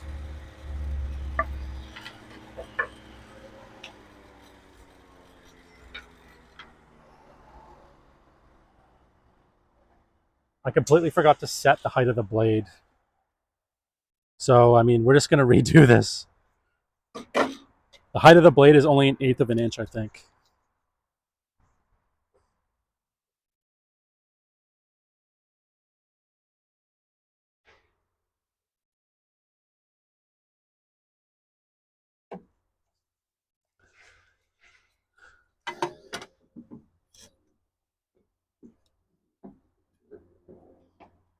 All right. We'll just, It's okay. It's okay. It's going to be covered by tongue and groove. We caught it in the very beginning, so let's try again.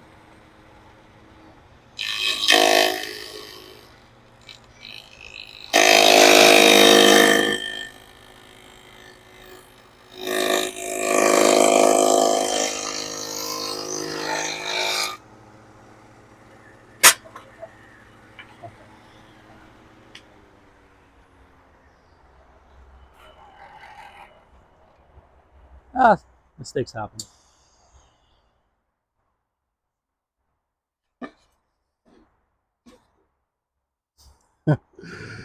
All right, so now we're just going to move this over. To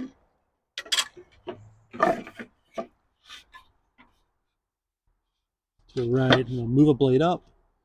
Yeah, we'll just cut it right there like that.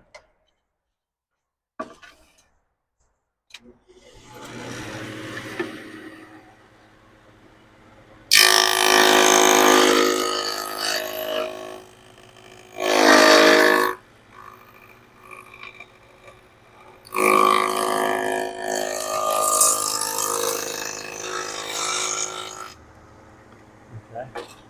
Whoops.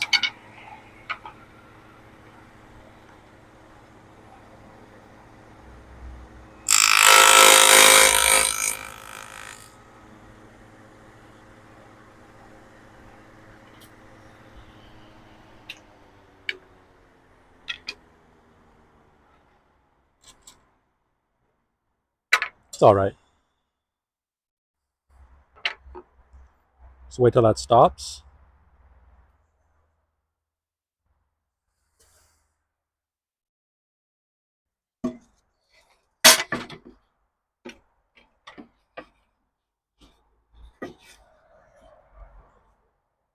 Can't really see the cut on here, so I'm just going to use this piece to line it up, which will be right there.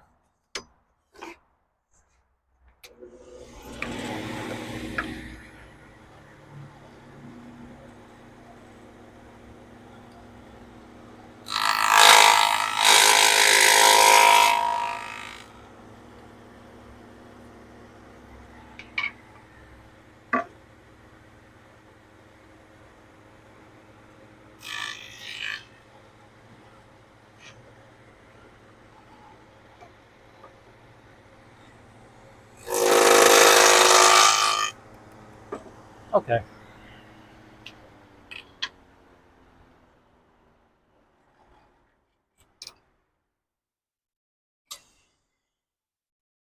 I think one more cut. So we'll move this. I think we'll just chisel this piece out. It'll be okay. We'll just chisel that. This piece. Just one more cut here.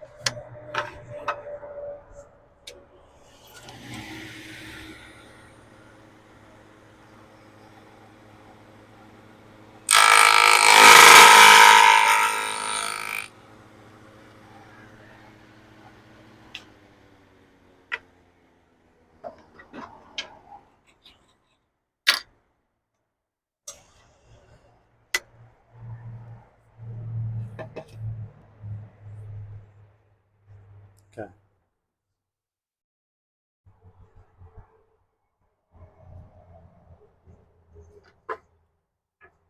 And we just chisel. Chisel time.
Just gouge this a little bit. Gouge it. It's a little bit lower.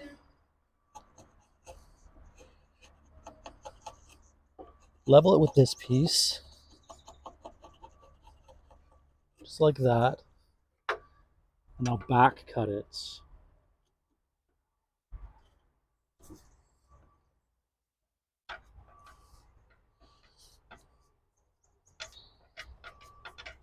Maybe I have to gouge it down.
All right, we're done with that one. Now we'll just do this one too.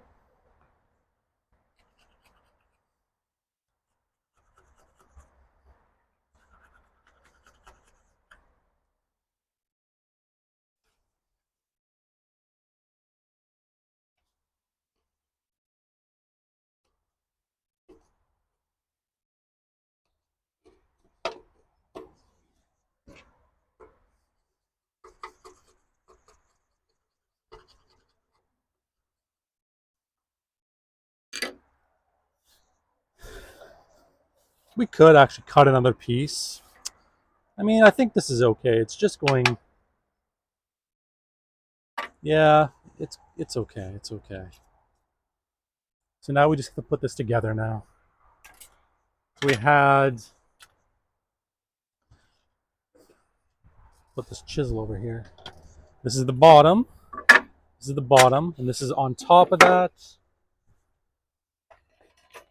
And then this piece is also on there. So, boom. Done that, done that. All right, let's try.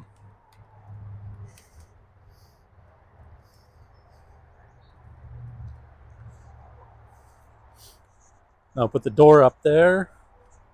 Screw this in. Should I glue this as well? That's I'm not sure if I should glue it.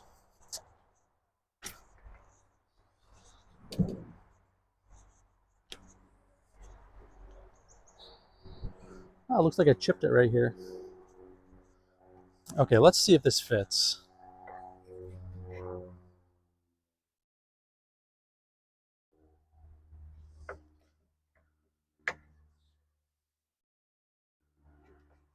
It fits.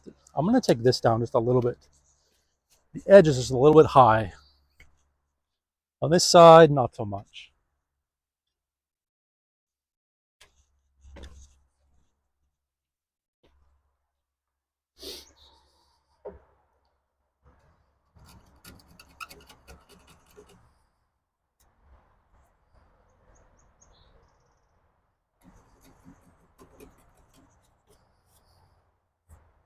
Okay.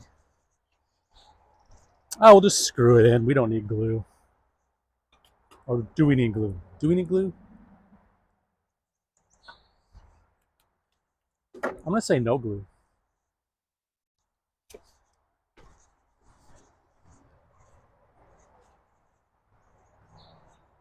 Is that a good angle or is that a shit angle? That's a pretty shit angle. I mean, I don't really have any Can't really put this properly. Table's not big enough. Don't have a big table. So I'll just have to put it like this.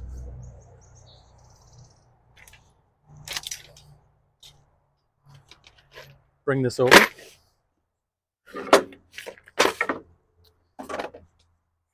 So this piece went here. And this piece went here.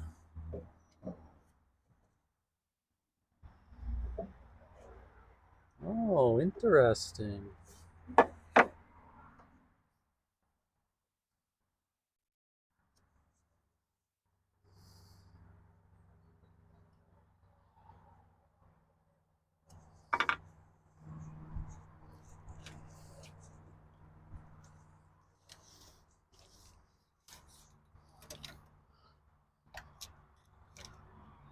So this was 1.5 inches, but this is inch and...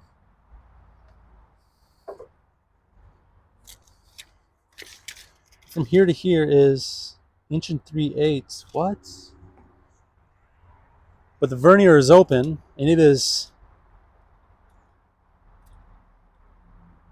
1.5 inches. And I measured it to the inside of the fence, or the blade, but it still didn't cut 1.5 inches. It's very strange.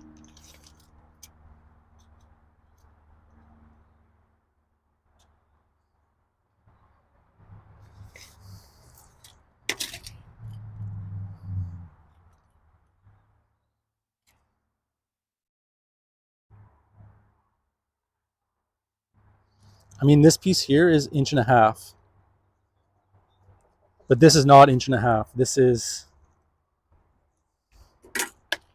looks like 1 3/8 inches. It's 1 3/8 inches. Strange, very strange. All right, so we'll just cut this piece. We just need to cut 1/8 of an inch off this piece.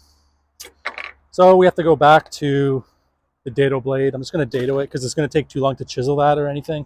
So we'll just bring up that dado, recut it.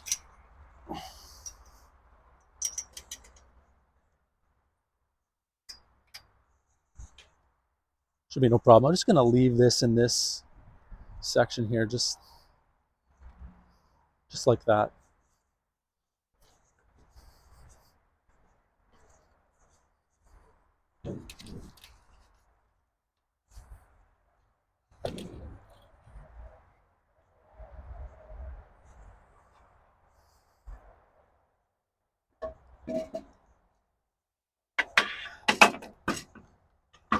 So we'll bring this dado up first.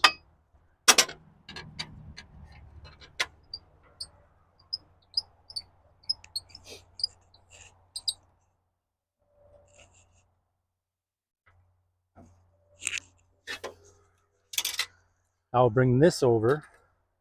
So we have to cut.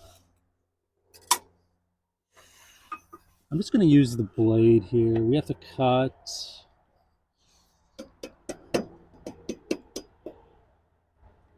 I'm just going to say that much.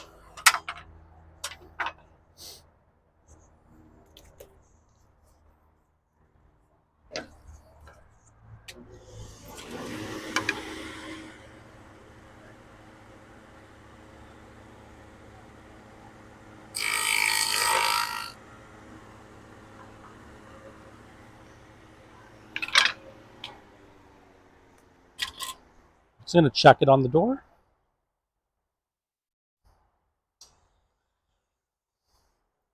Just a little bit more. Wait till it stops. I'm just going to move it in just a little bit more. That's what it was.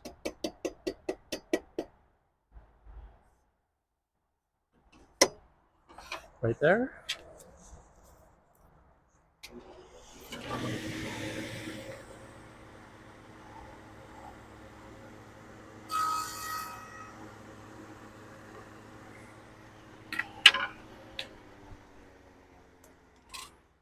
Check on the door here.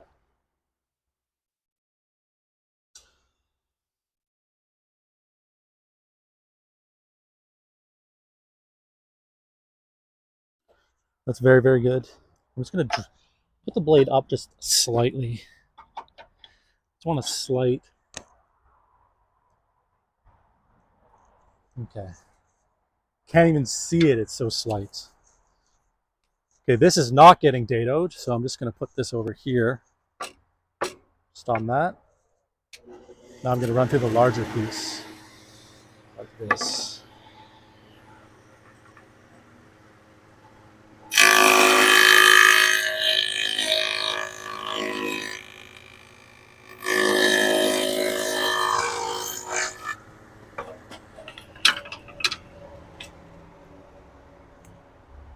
Okay.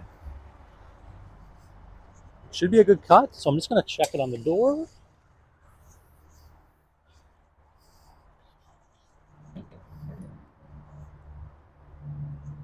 Yep, it's a very good cut. So I'll just put this down.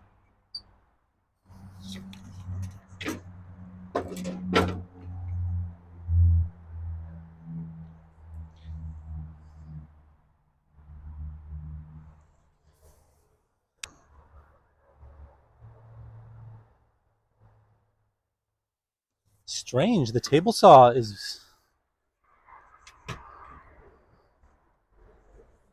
The thing here bent on the inside, it looks like. That's very strange. I just noticed this.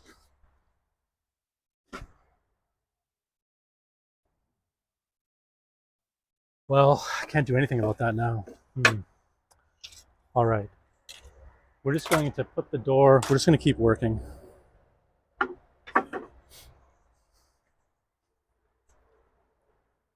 Was this still a good angle? I think so.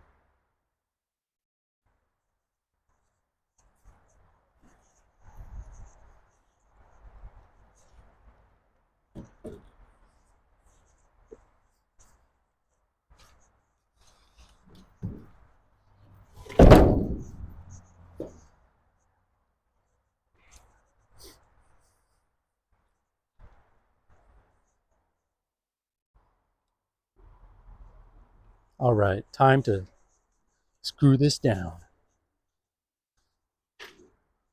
Got the screws. So we're screwing that piece first, and then this piece.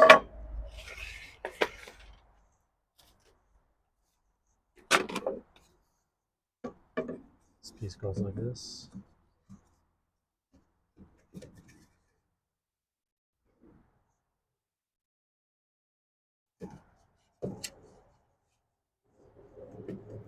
That's strange. Let me just look at this. This piece right here.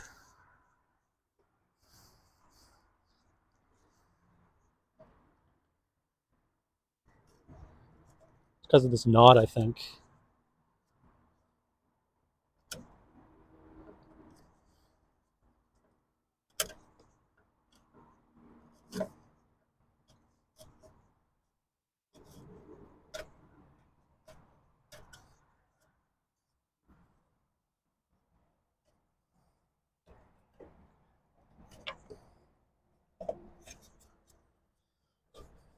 Have to use the gouge.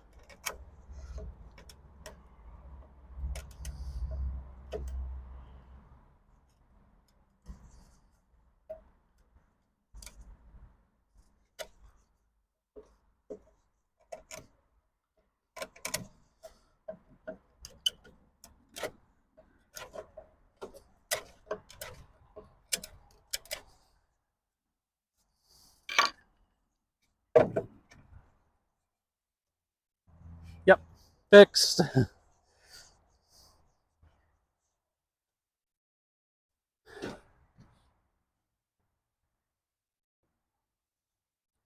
Oh, you know what? I was going to put this like this, wasn't I? Well, dang, I really screwed that up.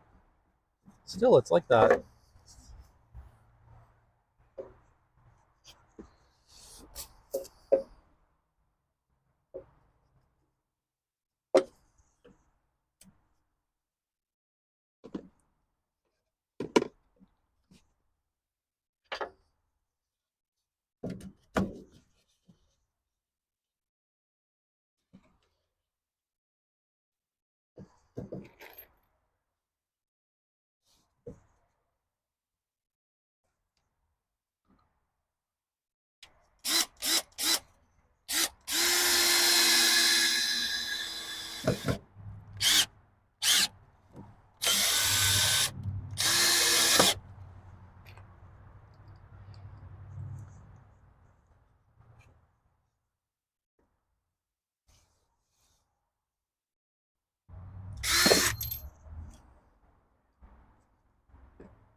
Oh, nuts.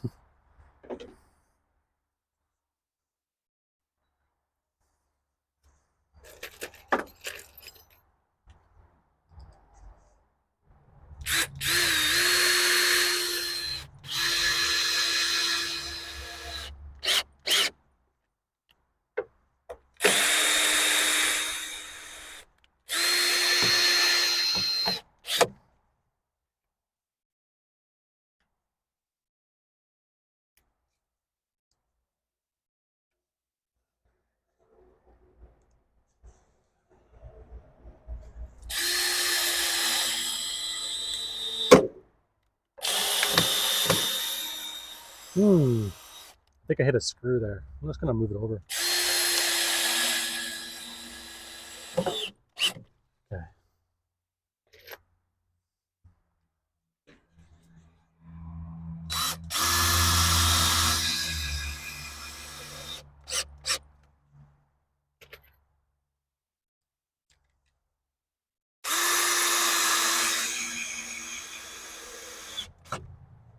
All right. So now we're gonna take this piece.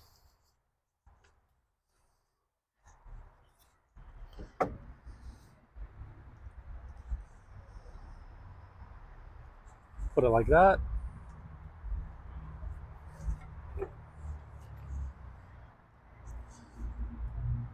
I'm gonna pre-drill. Yeah, I'm gonna drill it.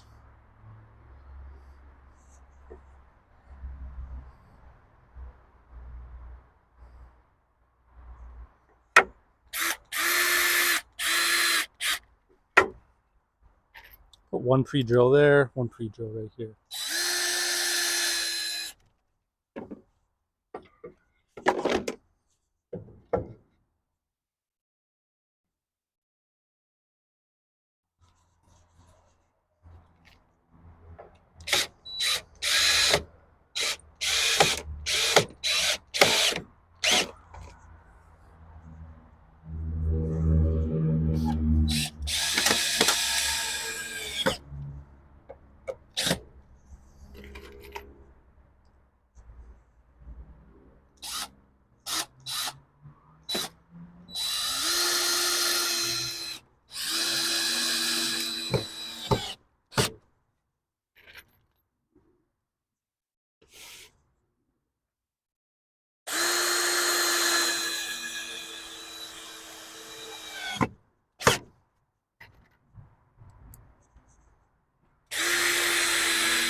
Okay, so I have this part of the door done. Now we just need the outside. We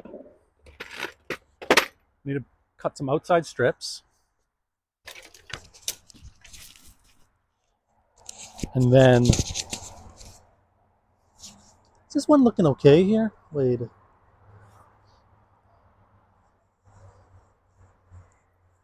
Just a second. Pretty big gap there.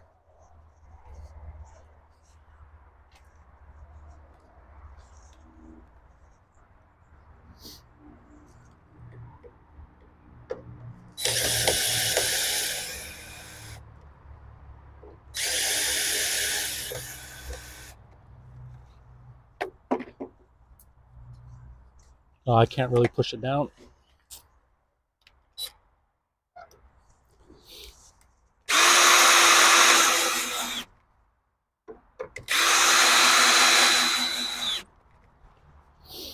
All right, well, shoot. I'm going to call that done.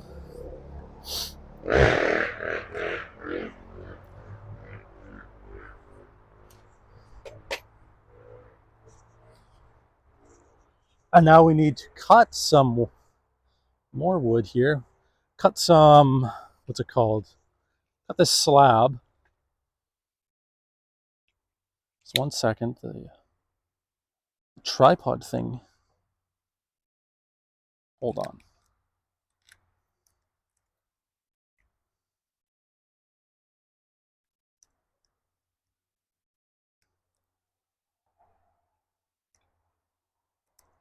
The tripod adapter is very loose.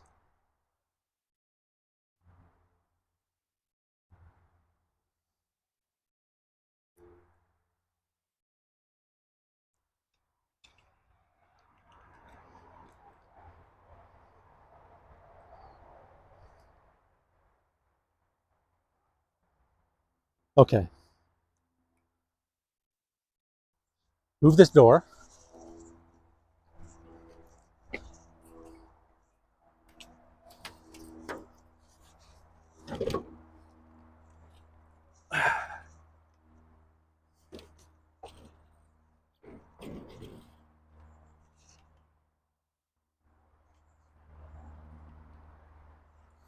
Maybe I shouldn't lean the door against this.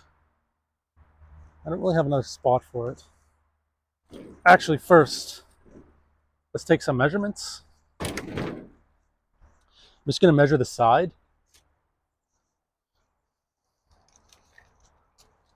Measure here, inch. Wait, 2 inches, 7/8.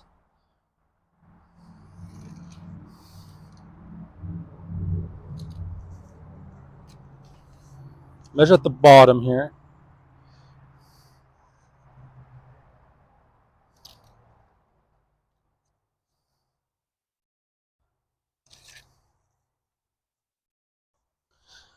So it's 2 inches and 7/8.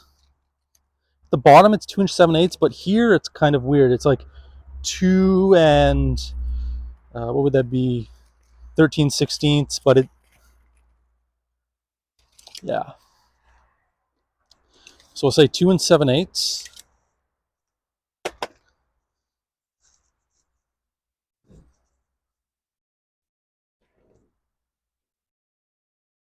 Dang, where can I put this? Can't put it on that, can't put it on that, can't put it on that.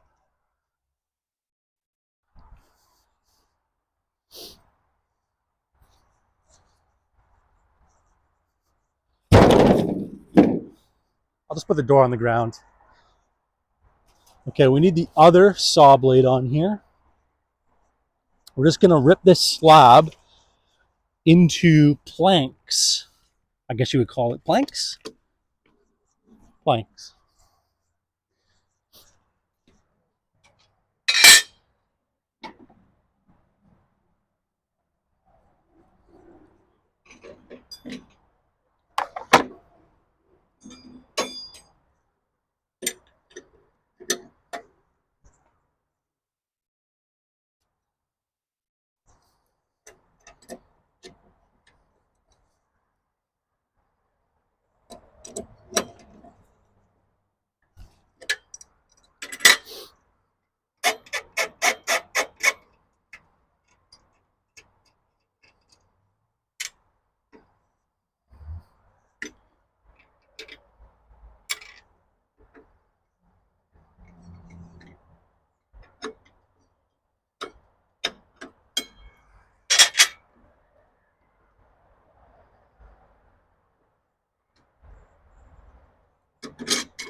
Did I tighten this?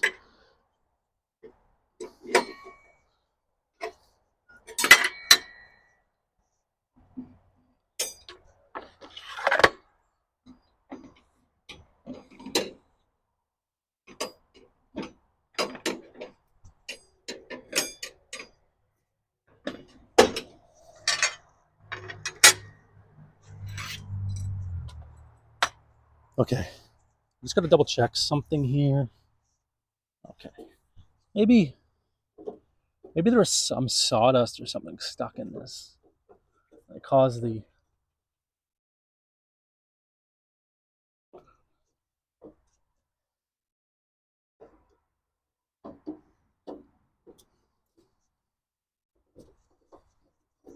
angle iron to bend or something. Man, that really sucks. Anyways, I'll show you after this. So we'll get this ready. I'm going to plug this back in. And this is kind of, I might have to do a couple cuts. I don't have a proper guide.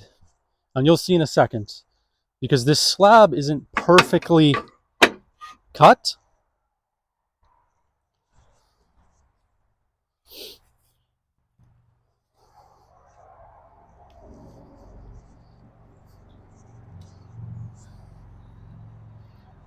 So if you see here, this edge, it's not the greatest, you know? It's not the greatest. Usually I would, and there's a big rotten part right here. So my measurement was 2 7/8, I believe. 2 7/8, which means I need 5 and 4. Wait a second. 5 and 3/4. 3/4? 5 and 3/4? 7/8 plus 7/8 is 14/8. Yeah. 5 and 3/4. So the edge here is kind of indented over here about 1/2 inch. So if I go 5 and 3/4 from here, 5 and 3/4, 5 and 3/4. So kind of like right on this grain here. So I should be able to cut this right out.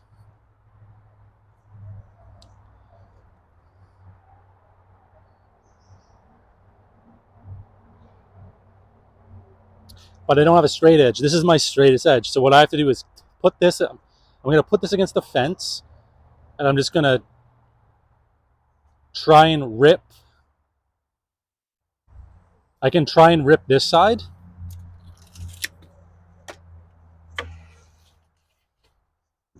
So I can put it like this and try and rip this side so it's off here.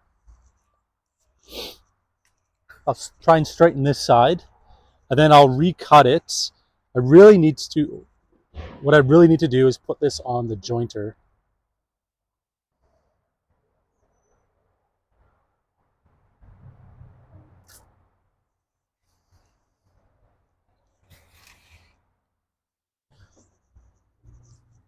But can we do it without the jointer? If I had a straight edge, I could put it against this. The straight edge would have to be the entire length of this.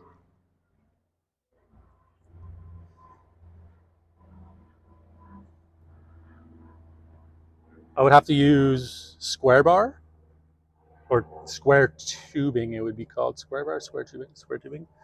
I put it against this all the way, and then I fasten it to that, so probably tape it, I guess. And then I would use that as the straight edge. It would straighten this edge here, and then I could flip this over and use that edge as my straight edge against the fence. Or alternatively, I could continue to use this piece and just cut strips off.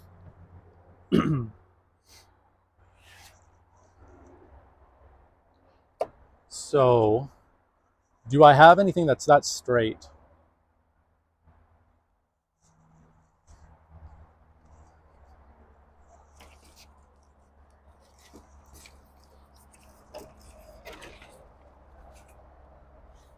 That's a negative.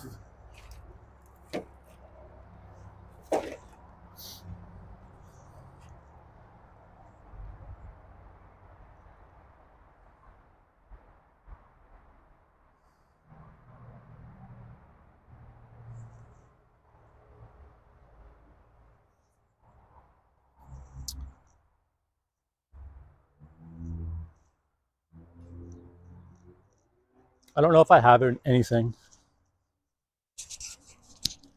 I have to go check. It's away from the Wi-Fi point though.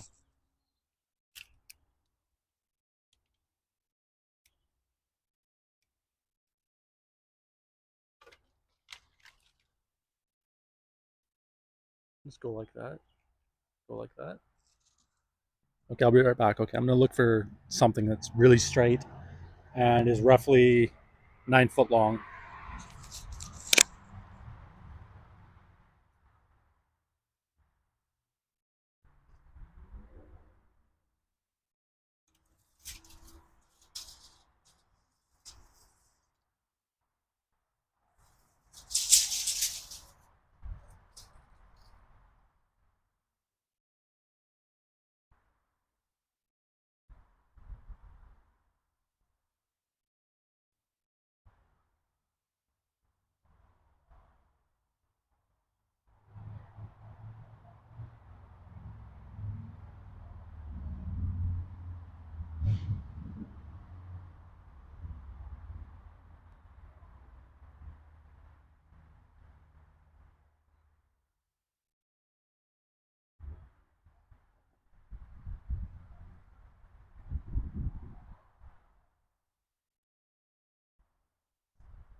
Okay, so I found this.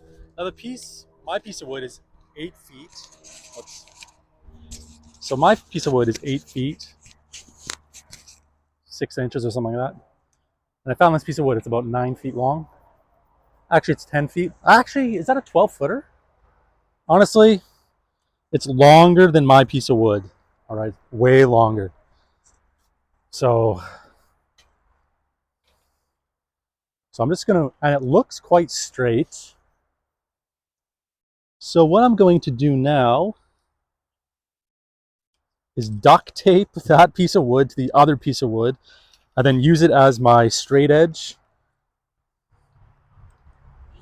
to cut or to rip the other board, and boom.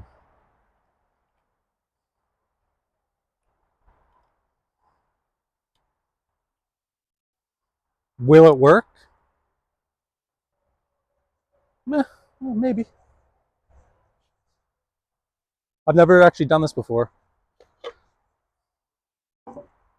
I just used the jointer. The jointer, again, it's so freaking heavy, I can't bring it out. So this, man, this is going to be heavy.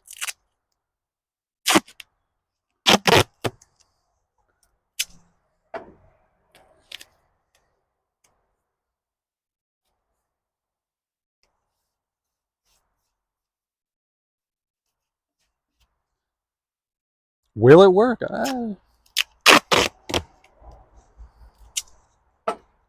What is the hold strength of duct tape? That's the question we should be asking right now. The hold strength. If we combine hold strengths, obviously one is not enough. Maybe we need like 10 pieces. Does it say on here? Intertape Polymer Group. That's what it's made by. Made in USA. It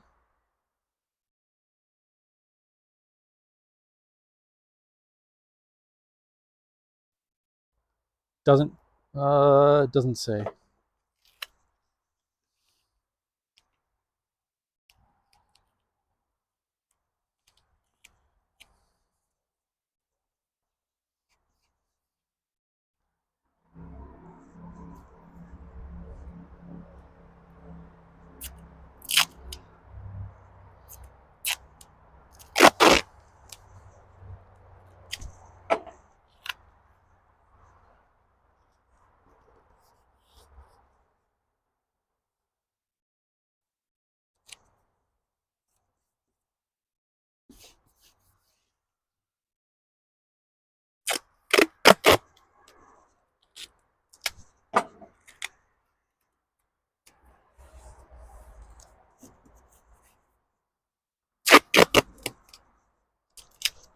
Kind of a waste of duct tape, to be honest. I don't really know how else I would do this. I don't really have clamps. I can't really clamp this to there.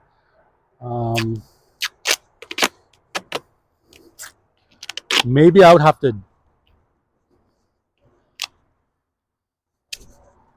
like take a piece of wood, drill it into this, and then drill it into there. But I don't really want to do that because then I'll have two pieces of wood with holes. Don't really want holes in this. I could fill the holes with sawdust afterwards, but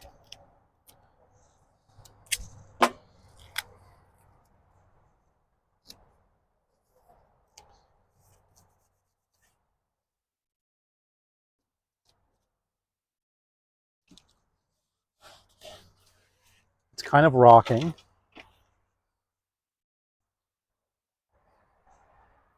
I think once I start moving it though,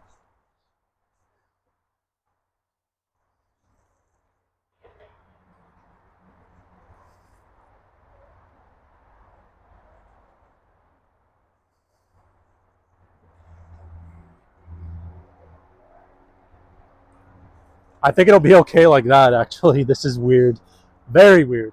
So I need that tape measure, which is in my pocket here. All right. So we're going to measure from here. I want to cut so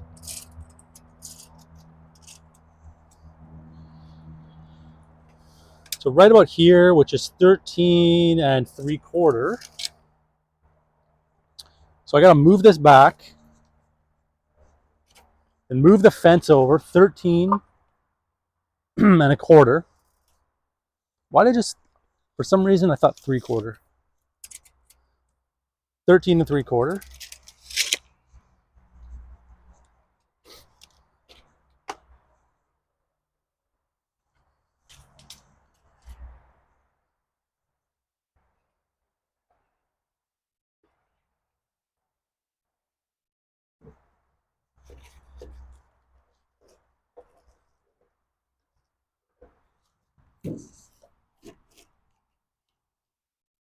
Dang. Tape's gonna rip off if I do this. Okay, what I can do is this. But then how do I start it?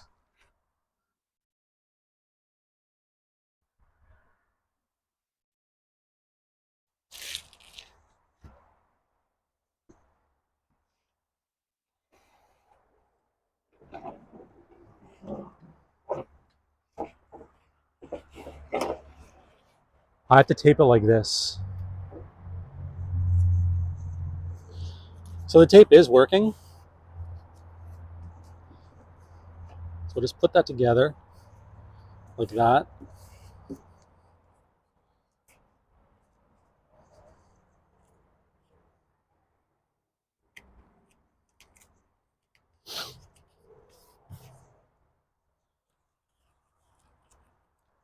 The tape did work.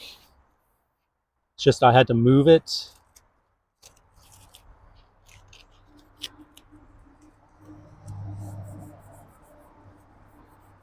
It'd actually help if I had a board that was the same thickness as this as well.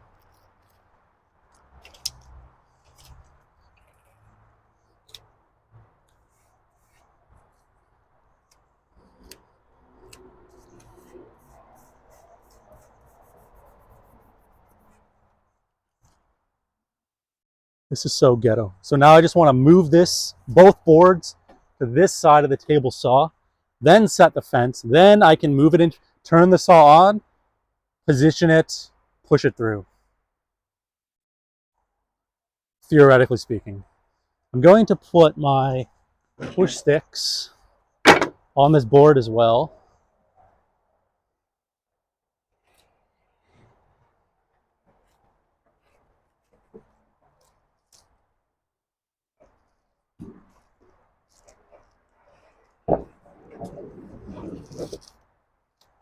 The tape just completely ripped off. So maybe this is not going to work.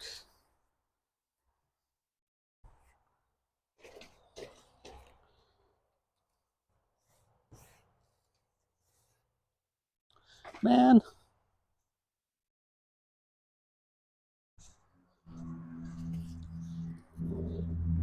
Okay.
Not sure if this will work either.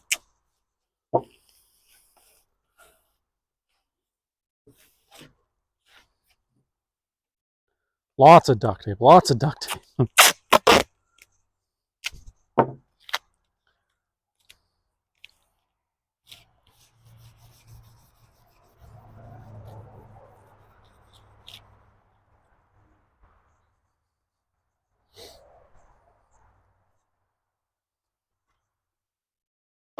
Okay. Probably won't need these, but I might need these. I'm going to continue to push with this. Yeah. I don't know. I'll just leave these on here just in case.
Just wait for that to stop.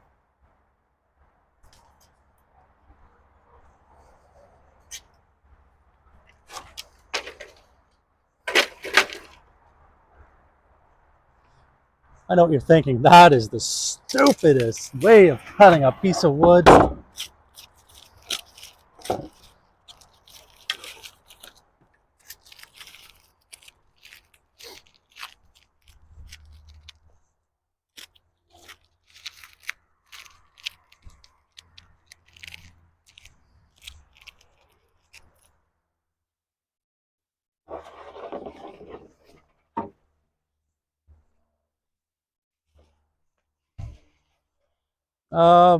Yeah.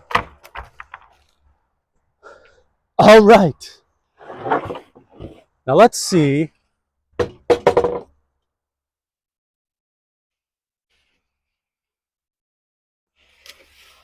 Oh yeah. Oh yeah. It's a board. We made a board.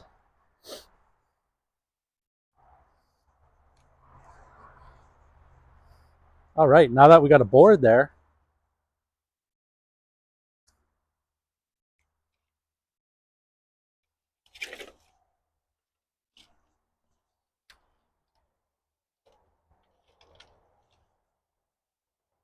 Now we're just going to cut some strips.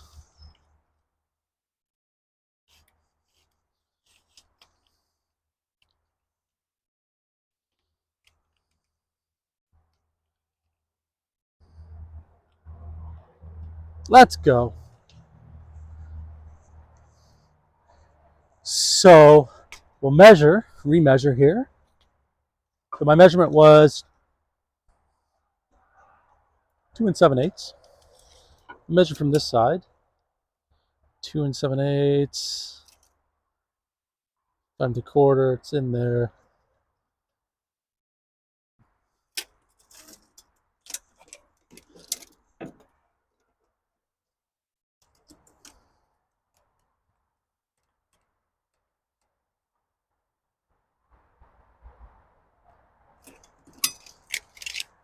All right, let's just set it for 2 7/8 and then rip 2 strips off.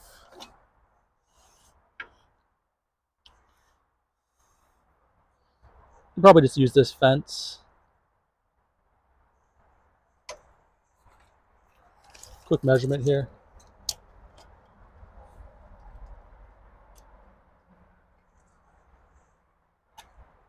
It says that is 3 inches. That's wild. Okay, let me just check on. Where'd my vernier gauge go? Didn't drop it. Oh, it's right here. Actually, yeah. I'll check. I'll go 2. Oh, it's 2 7/8.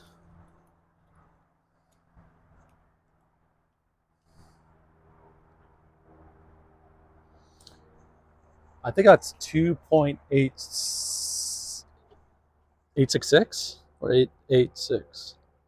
Say 866. 2.866.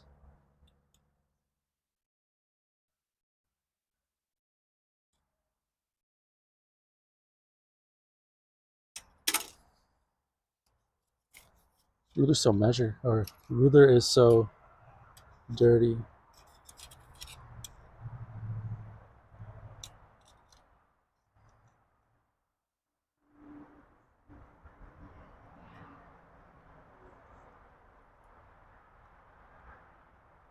.866. So I was right. 2.866.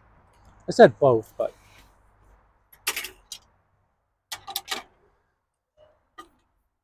go to an inside tooth right here, I think.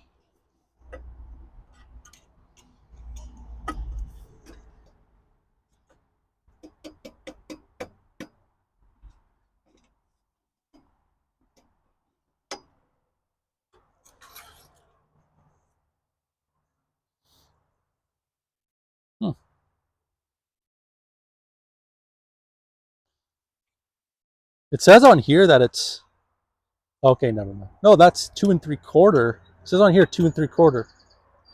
But on here, that would be it's 2 7/8. Very strange. Very, very strange. I think the fence is out for some reason. I'm not sure why.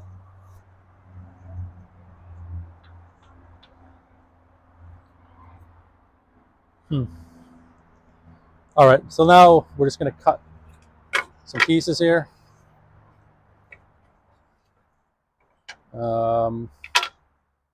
I might just cut it, stop it, lift it up, turn it around, cut it, lift it out. I think that's the easiest way.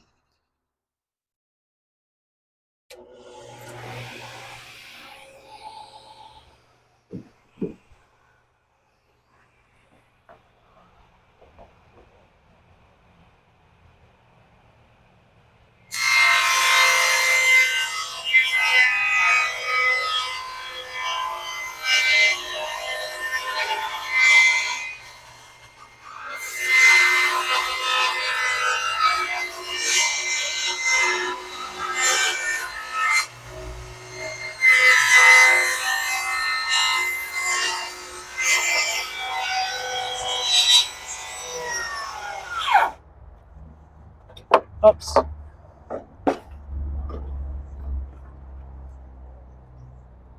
Dang, must have been a hard spot. Yeah. Okay, one sec. I think I just blew the breaker in the garage. I'll be right back.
Okay, I think we're okay.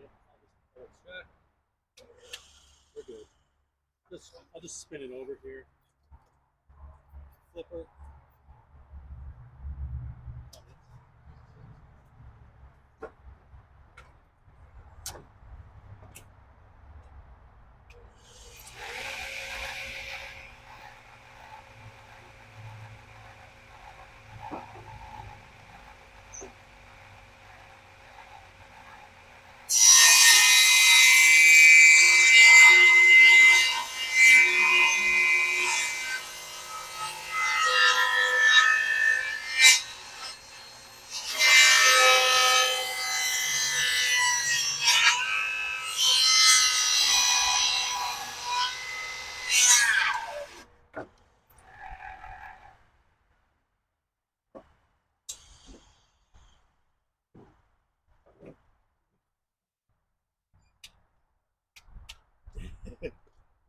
Wow, it's a very hard piece of wood there.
Let's go really, really slow here, okay?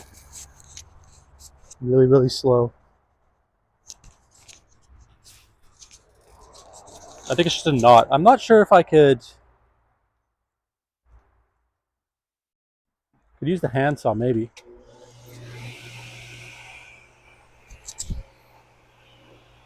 Let's try and go really, really slow on this cut.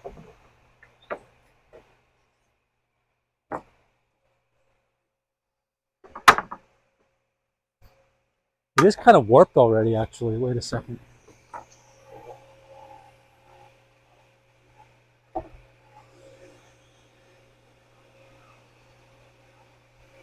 I actually see what happened here. You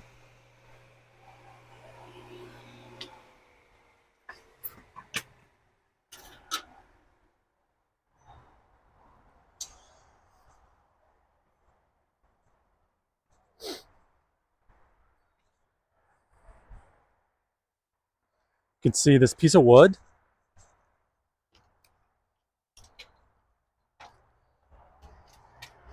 If you look right here, it's already squeezing in. It's already like squeezing. So what happened is it pinched when it got to this part that has a knot right here.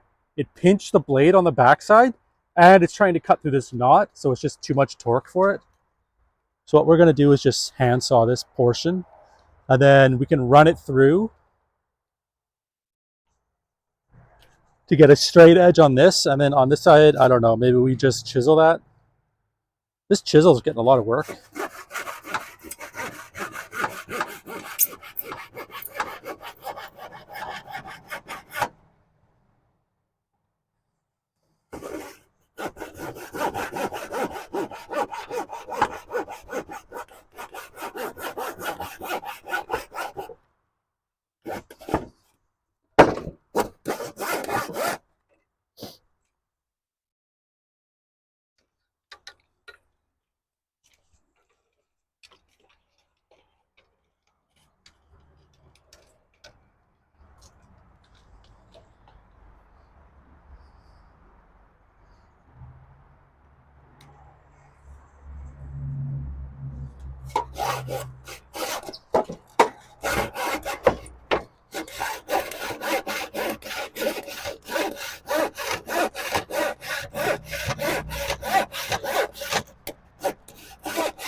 Just want to make sure I'm cutting right in the groove here. So I'm just going to make this.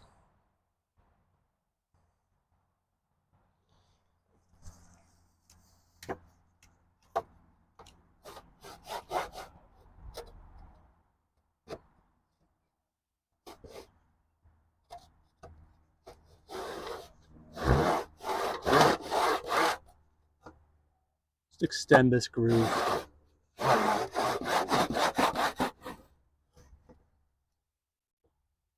A little more.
Okay. So we have that cut.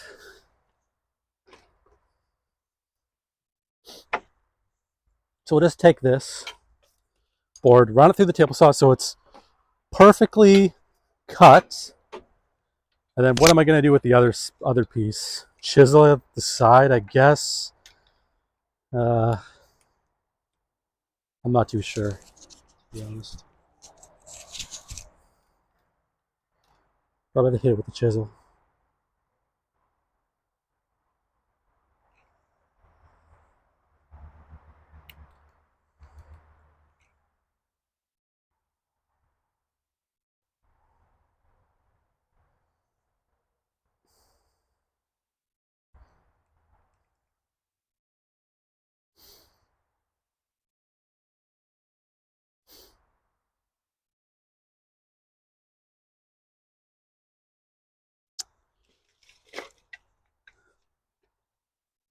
Camera won't stop autofocusing. It's very annoying. I'm just going to cut it like this. This is probably okay, right?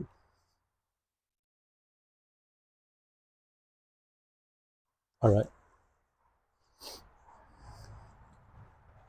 So we're cutting this piece. I'm just going to put it right here. This piece I'm going to put right here. We have to use the push sticks for the other one.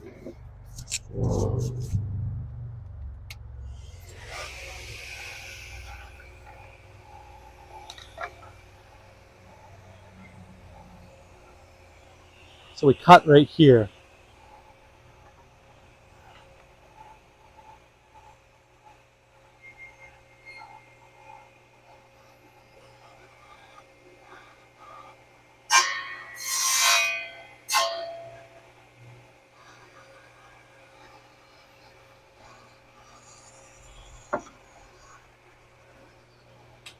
Okay. And the bad cut is right here.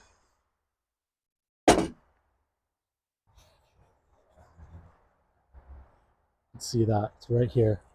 So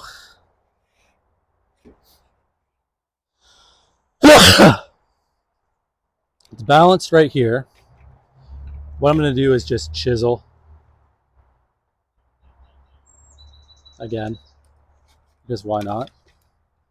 Because I don't, again, how am I going to cut that off?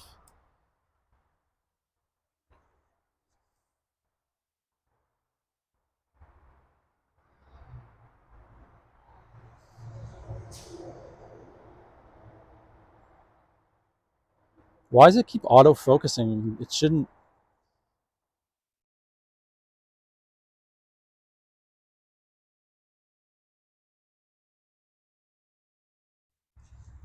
So strange. It needs to have focus lock.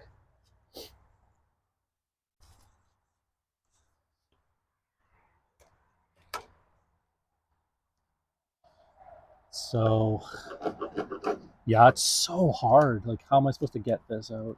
It's all knot.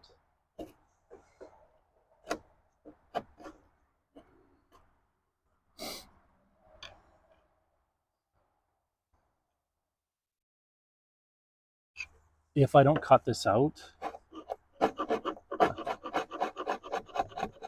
kind of screws up everything, all the other cuts. Well, the next cut.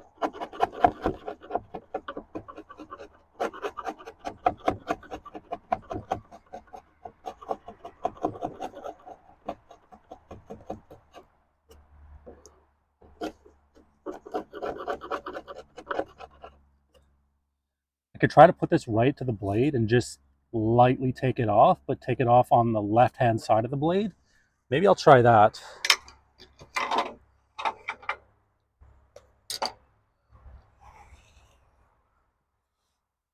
I'll try that, actually.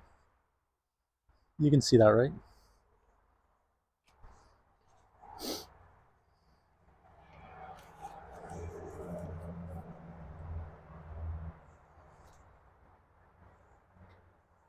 I'm going to, I'll just take this marker.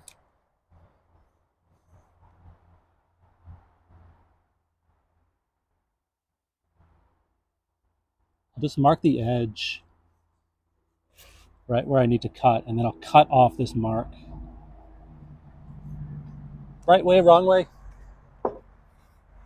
I don't know, we're doing it.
So it is very, very close.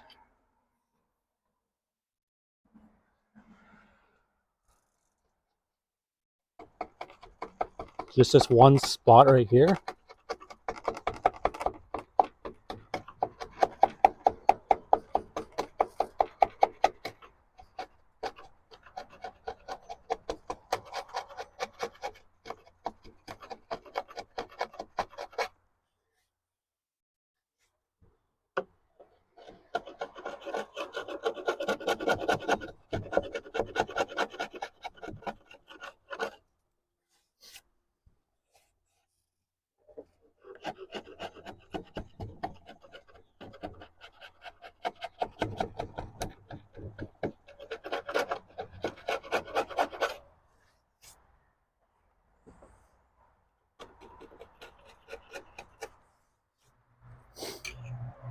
Okay, let's cut another piece.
Yeah, I knew it would happen.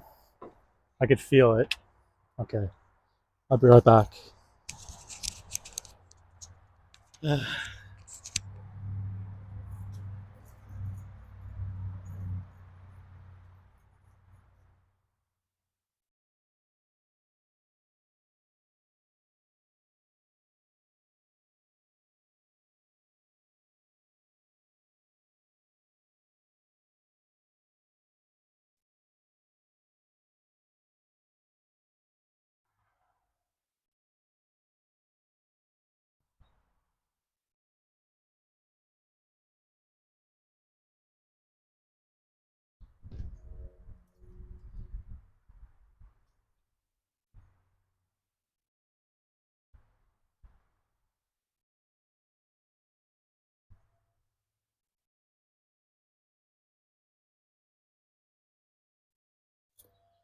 Okay, we'll just flip it over, cut it again.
Okay, that wasn't really an optimum way to cut, but how else would I cut it? You know what I mean?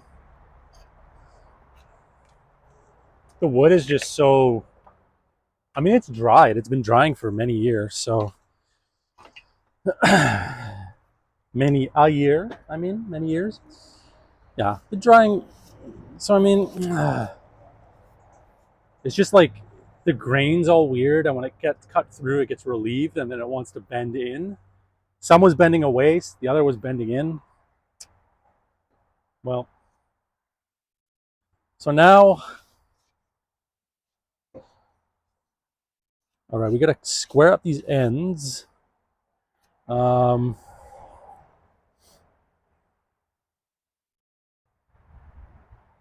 what I'll do is I'll measure extra long. We'll cut it to length. We gotta cut it like this.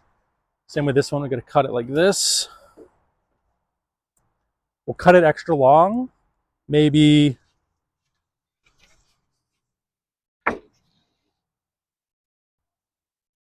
half an inch, 3/4 of an inch, half an inch longer than we need it. And then measure the cross cut it, and then square up the end afterwards. It'll be easier that way because it'll be shorter.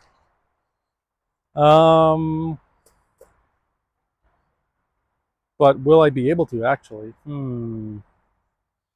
Maybe I won't be able to do it that way because I can't really cross cut like that with the table saw in the way it is. I don't really want to move the table saw because there's no real other way I can move it. I would have to move everything.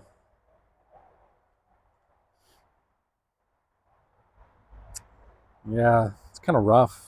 Maybe I could just, you know what? I'll just use the handsaw. Yeah, why not? We'll just handsaw the ends off. All right. We'll do a quick measure on this side. Measure both sides. This side is 81.78.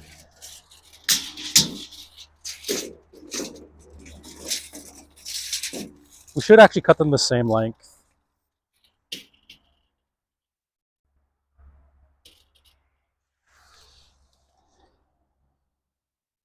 Oh yeah, 81 7/8. So I kind of want, I'll show you what I mean here. You see this piece right here, it's angled. I'll put it up like that. So I have to cut a little bit off here. Maybe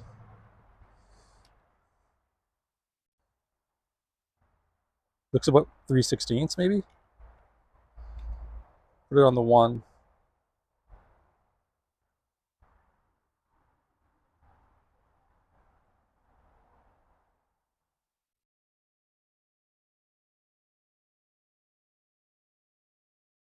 Eighth of an inch. So I'll measure, maybe we'll just cut these first and then I'll measure from this end. Yeah, let's do that.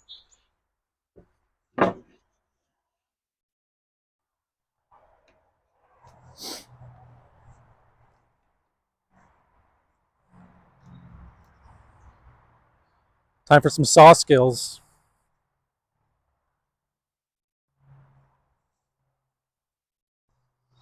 If I had my speed square, I could actually put the speed square right up to it and use that as the cut. Maybe I can use the other square.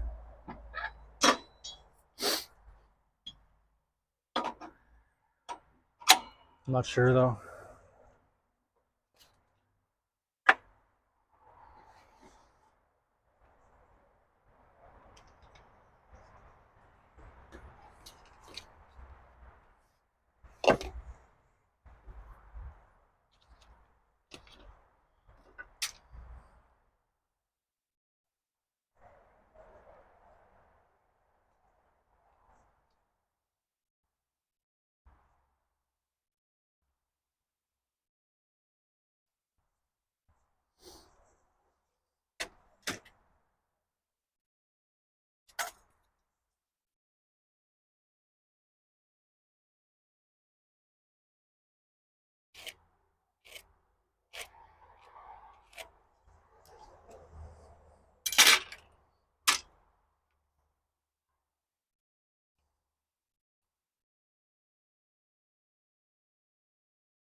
Could use a chop saw maybe. I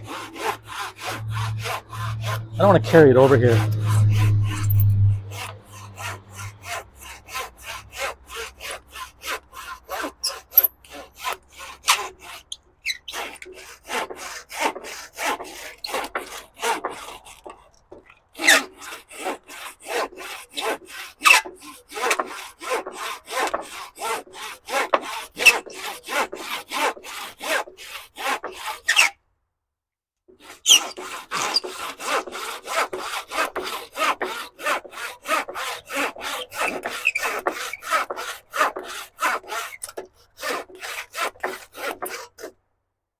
Woof.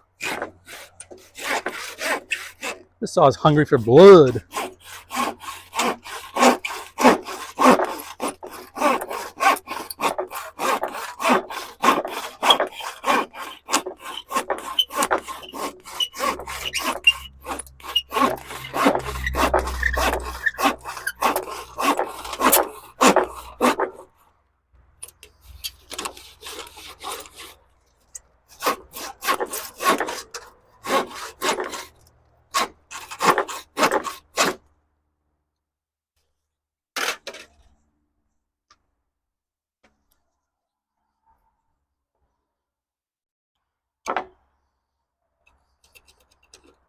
This chisel's really the star of the show, you know? It's always saving the day. It's like the Superman of the super beast, you know, of tools. So we check to see if this is square. Oh my god. It's pretty good.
Within spec.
Very nice.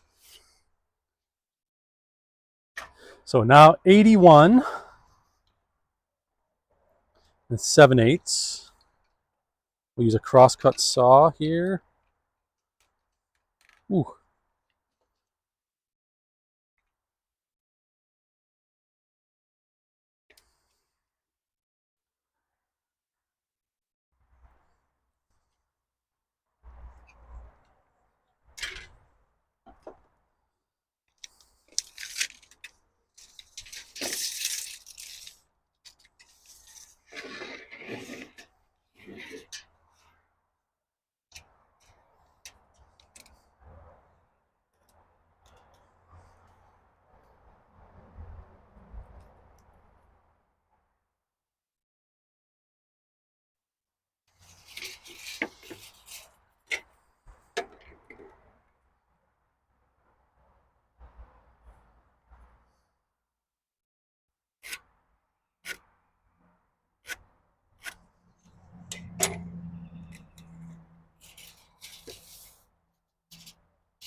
So I'm going to cut to the right of the line.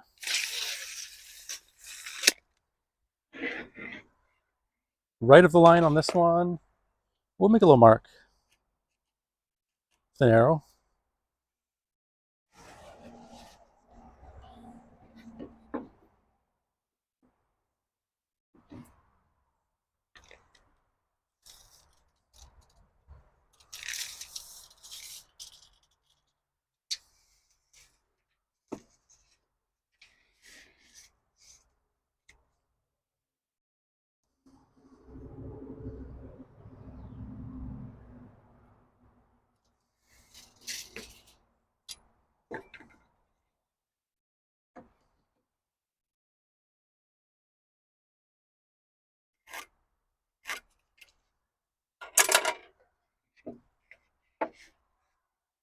Double check.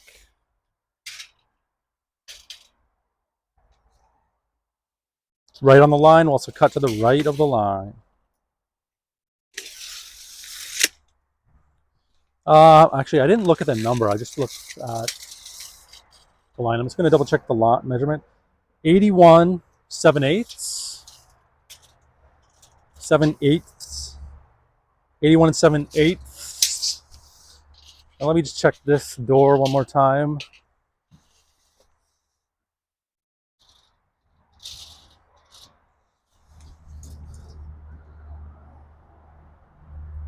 Yep, 81 7/8. Okay. Now I'll just hit this with a cross cut.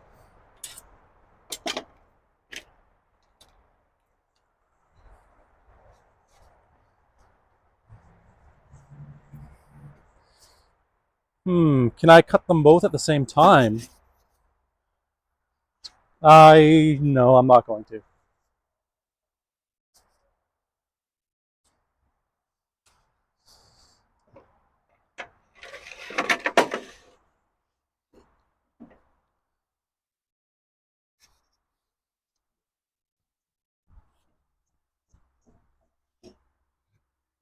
Right there, I think.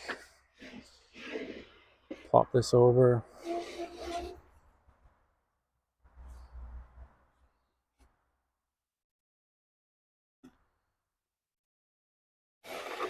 Right there.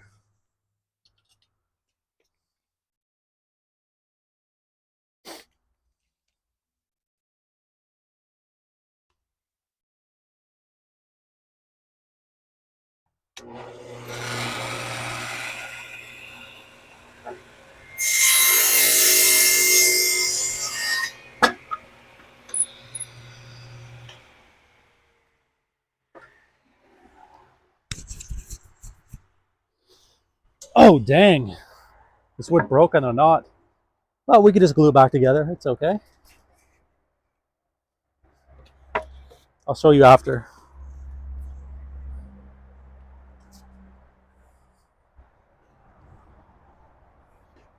Got this on the same spot.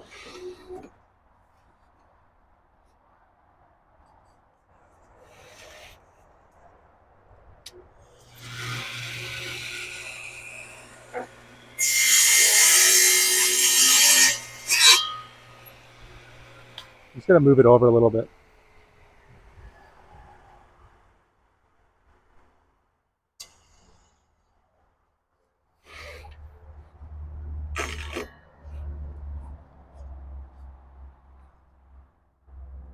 Right there, I think.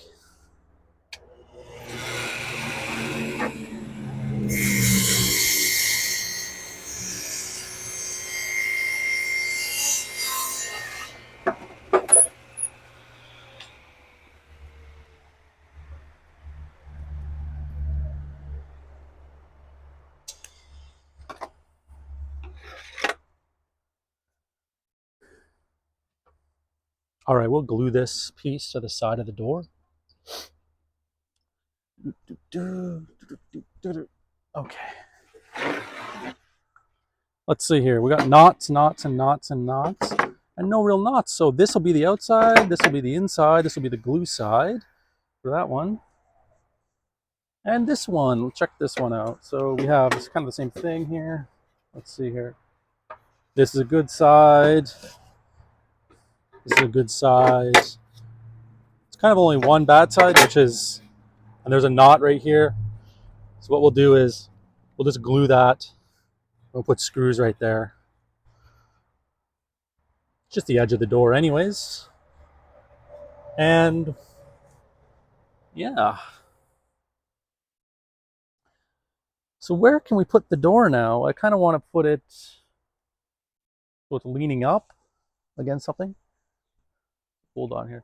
We'll just we'll move this right here. Oh yeah, we'll move this right here.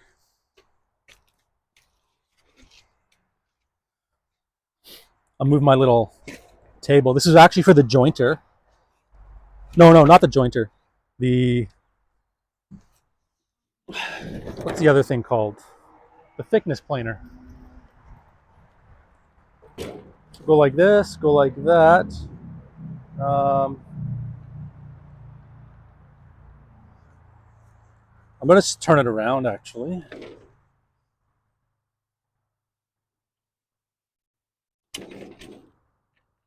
Yeah.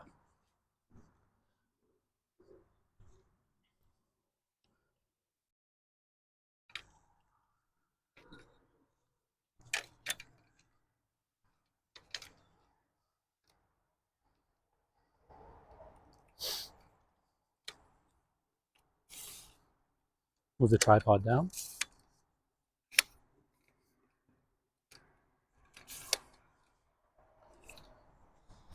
All right. This is a pretty good view, huh?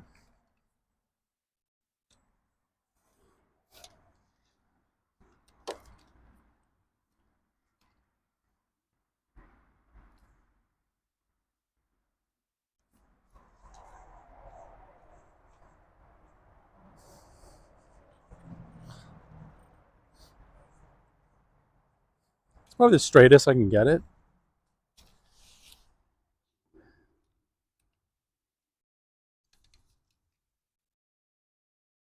Oh yeah. I hit this with some glue. Or should we hit the other piece with some glue? Or do we even need glue?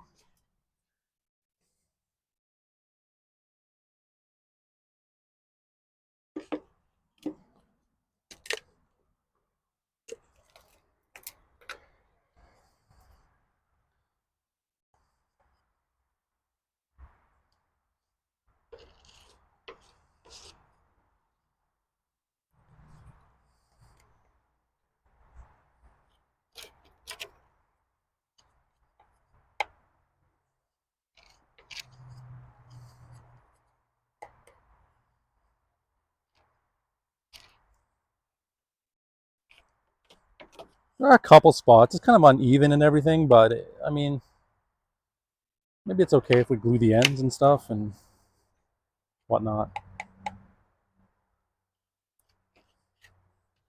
Might be a waste of materials.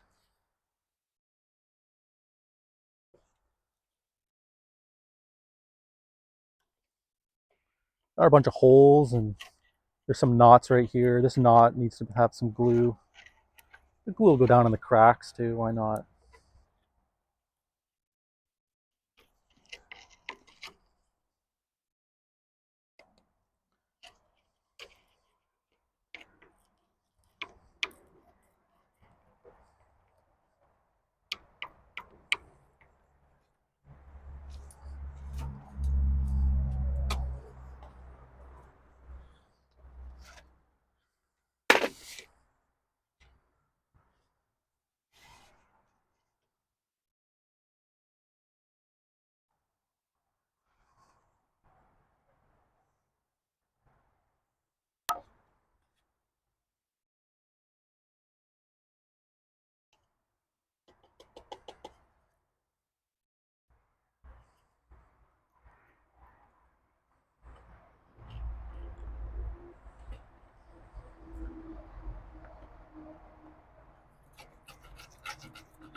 Just putting lots of glue around this knot here.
I really need a clamp here.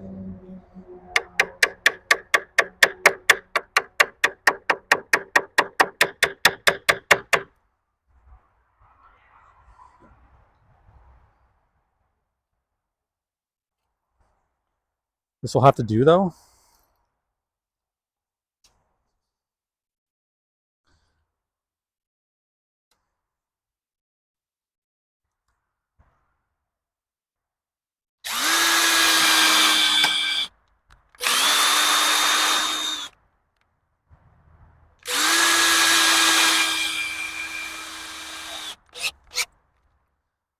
Okay, there's a knot there. I can't really screw it down. Kind of sucks.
I'm not sure if this will work.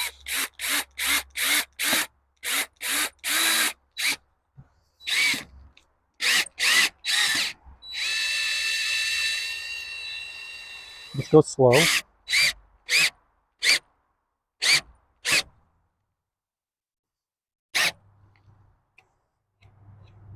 Okay, that worked. Very nice. Somehow that was also the perfect amount of screws. Okay, now we're just going to flip this over.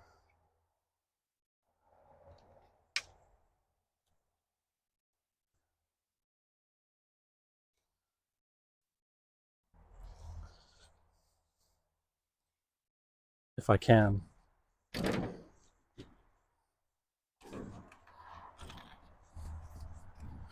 Don't crush the camera, don't crush the camera. Okay, we're good. We're golden. Has to go the other way, of course.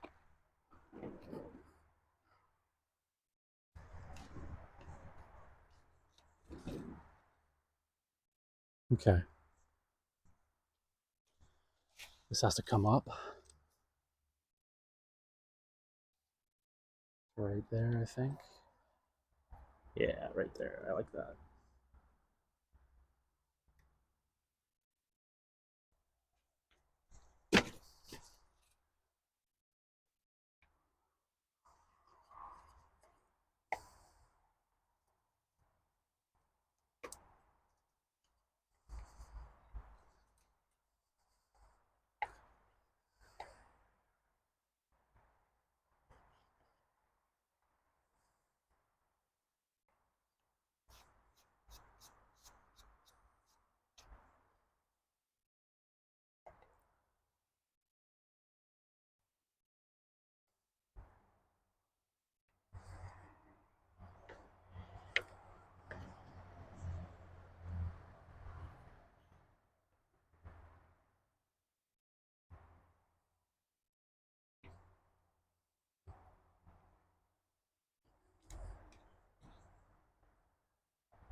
Whoops.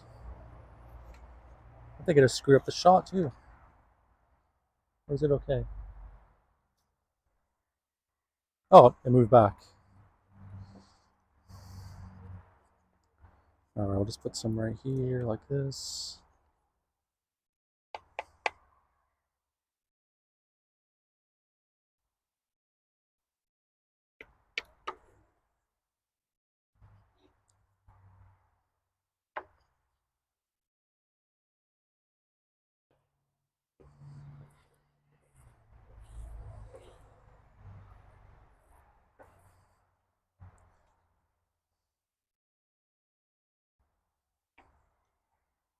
Too much glue?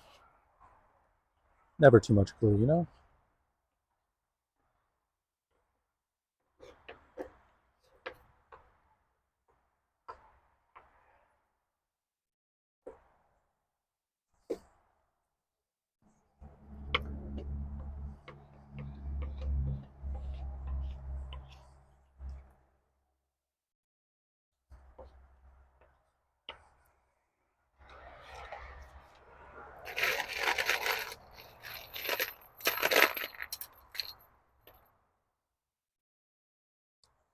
I need the piece of wood first.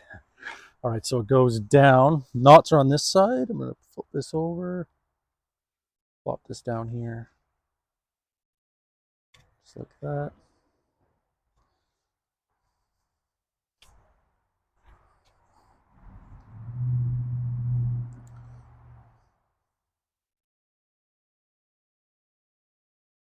Hmm.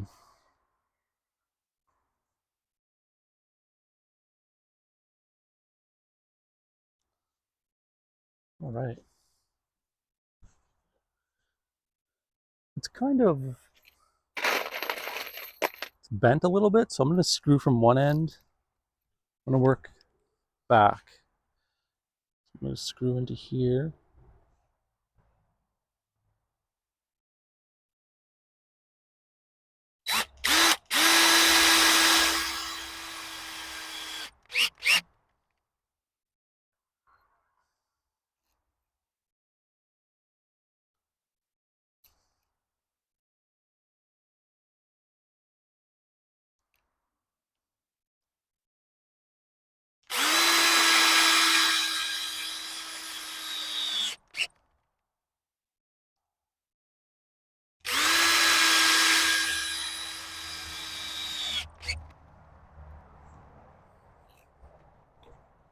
Whoops.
I'll just put another one right here.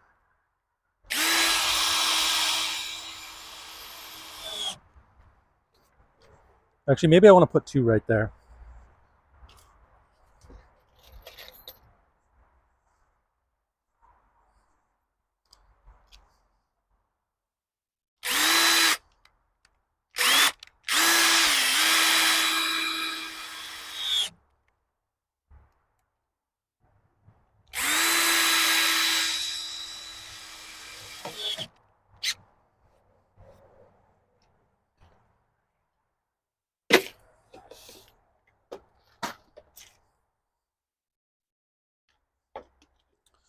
Put away this glue.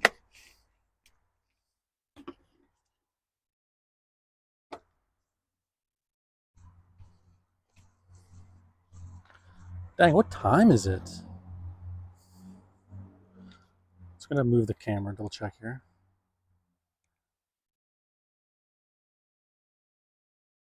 6:44.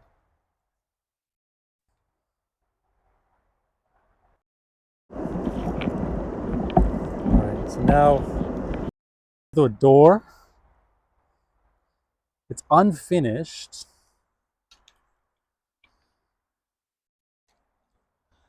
Um,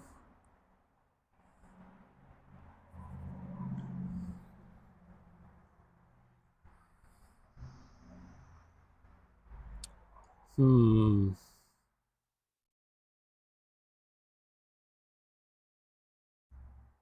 Let's put it onto the table saw. Let's see what else I have to do to it. Can we finish it tonight?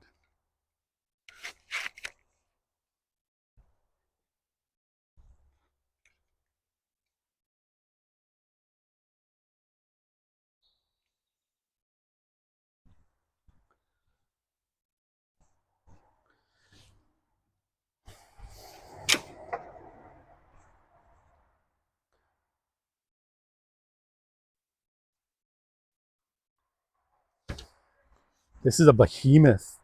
Holy cow.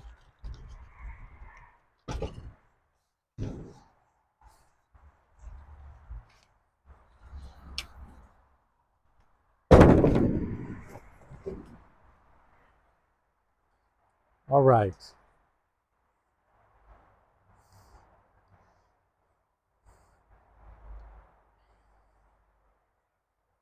We just need some finishing pieces on here. So what I was thinking is,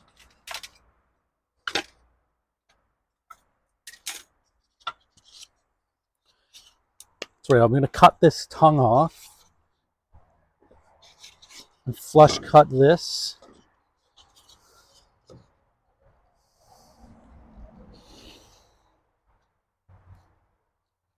Yeah, that's what I was going to do.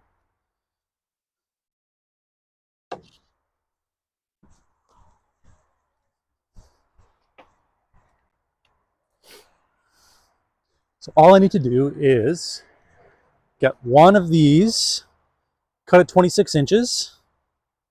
Actually, no, I don't need to cut it 26 inches. I can just rip off this groove, flush with that, and then rip off this tongue, flush with that, and then I'll have a perfect measurement to go from the bottom all the way up. All right, all right. And then I thought I had some extra ones over there. I don't think I do. I think I used them, didn't I?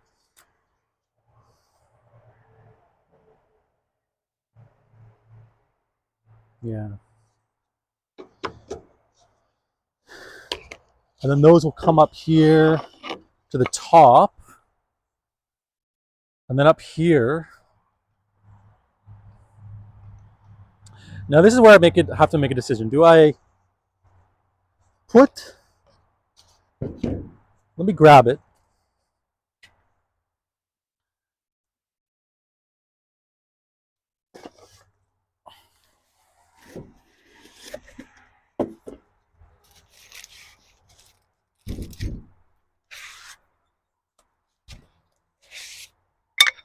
Okay.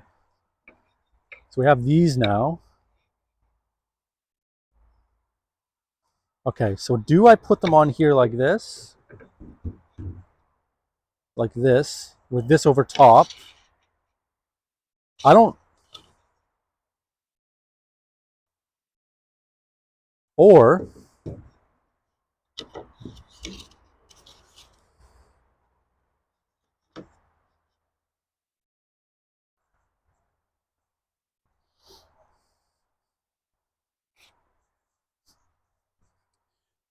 let me just grab a couple more.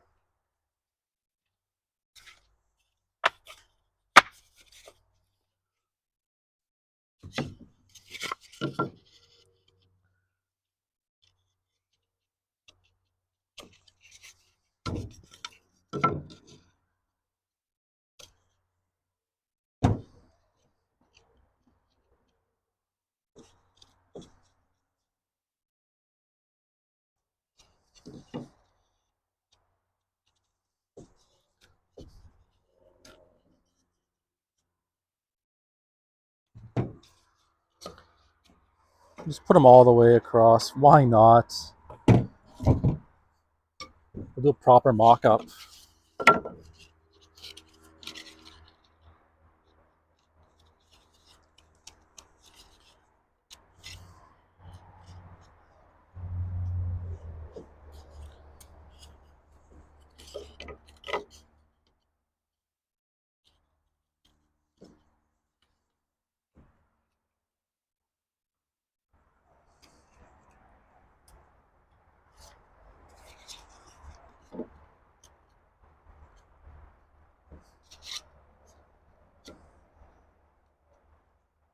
Okay.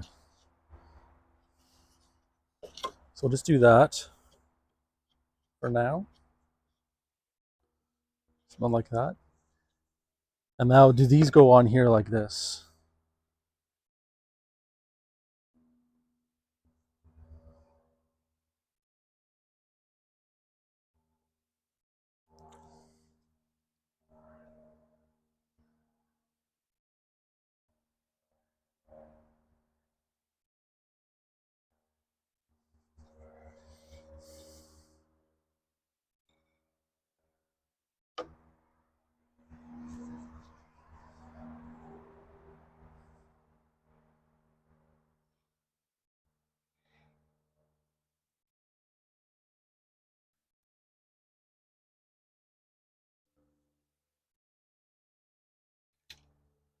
Whoops.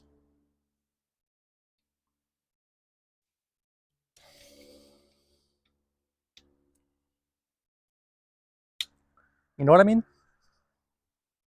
Like this.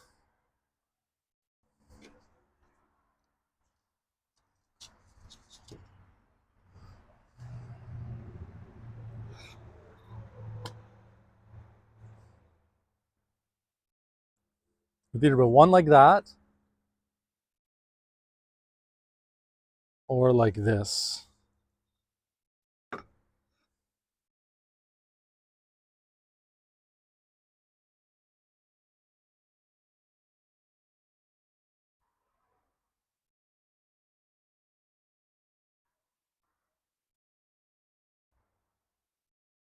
I kind of like it like that, actually, right?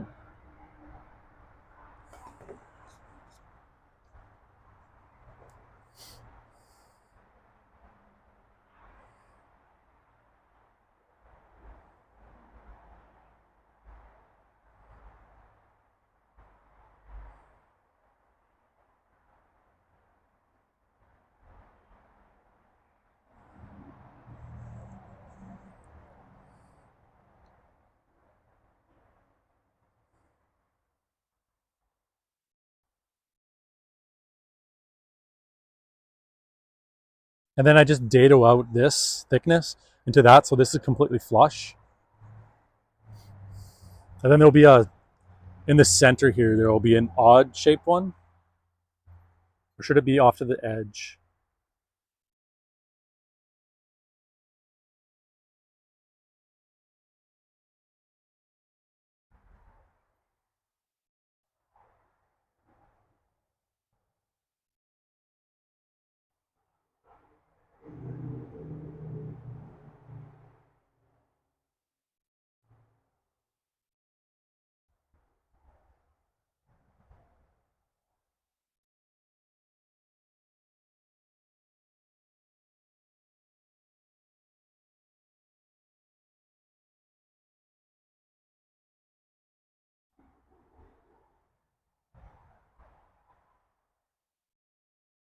Or I don't even have this on there. Instead, I go like this.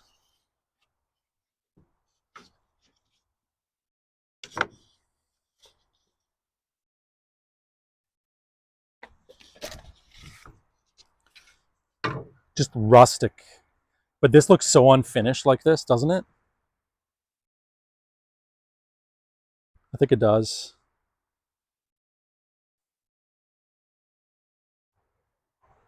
Yeah, I think I gotta put the tongue and groove on there. Do I extend the tongue and groove to cover all of this though? That is the question too.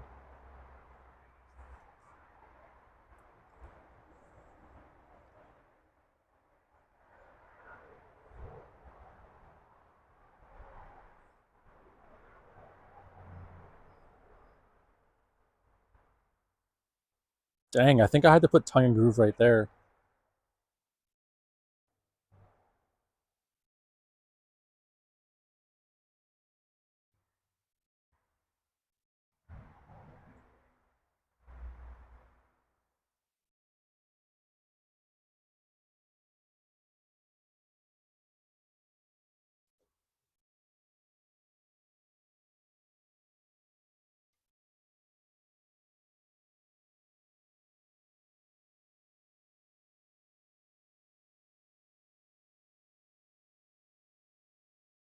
It would actually be right like that.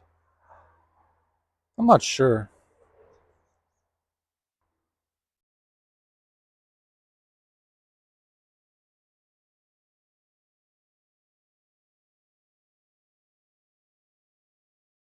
And then it's like tiered, 1, 2, 3, rather than so chunky like this. I sort of like a tiered look. Yeah, I'm just gonna leave it like that and then come up here. This will be up here like this, right here. Go across. This measurement is 5, 5 3/4, and one piece is 36 inches. So I can get 5 pieces out of it.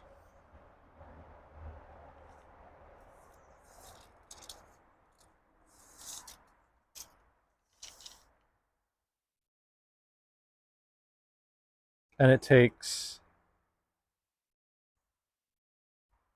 5 pieces plus a little bit. And that little bit I'll put right in the middle here. Although down there I didn't. I put it on that side. So maybe I have to match that. Actually, no, I don't have to match that.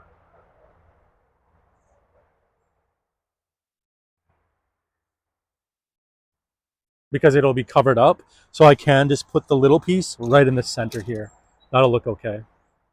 Because I think it'll look weird if there's a little tiny strip there. It's also difficult to attach the strip because the strip is about 1 inch, a little bit over. So where am I going to put the screw? So I'll just I'll just do that. I think I'll finish up tomorrow. I'm going to call it over right now. And we'll just do it.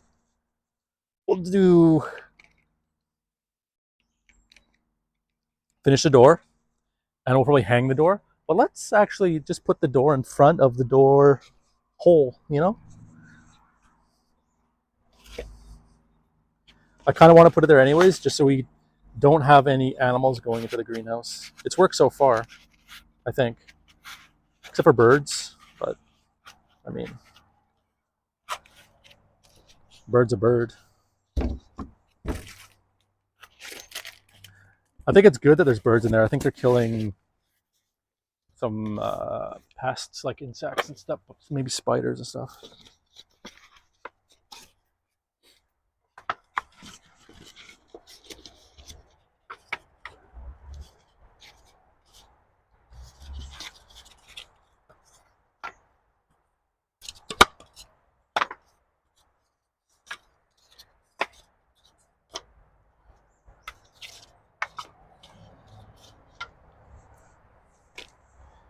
Take this, take this, take this, move this. Okay, I can't take the camera and the door, so I'm just gonna set the camera up first.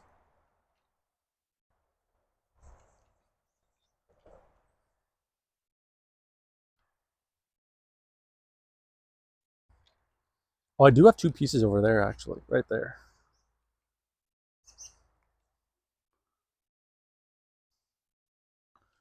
Okay, let's see what we got.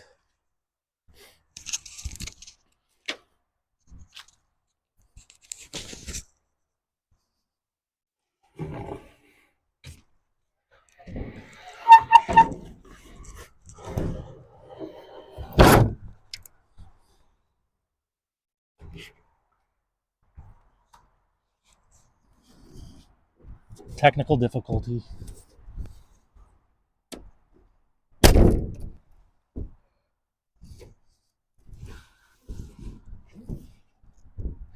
Dang. The plastic popped out. Hold on, I'll put it over here and we'll fix it.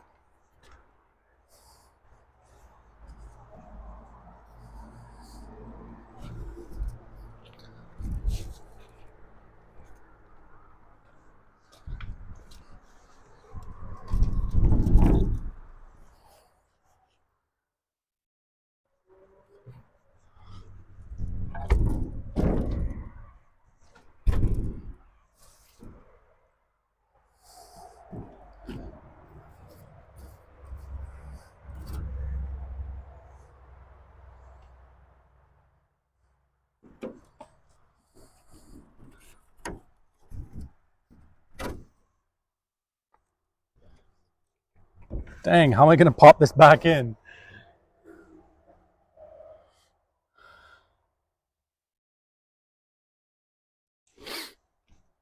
Let me get some gloves.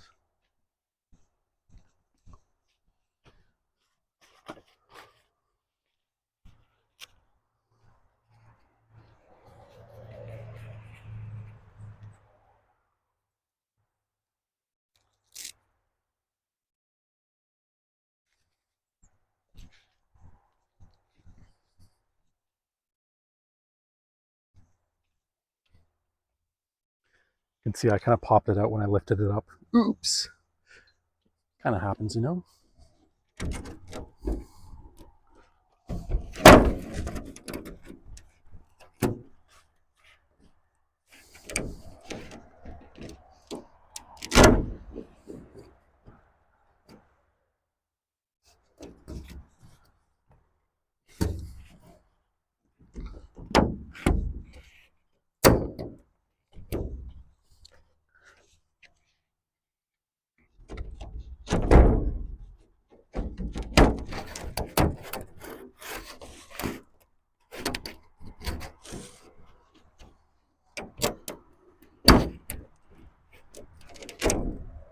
I need 3 hands.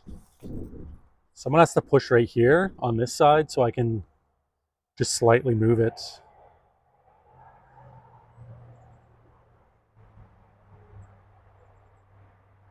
Maybe if I go like this.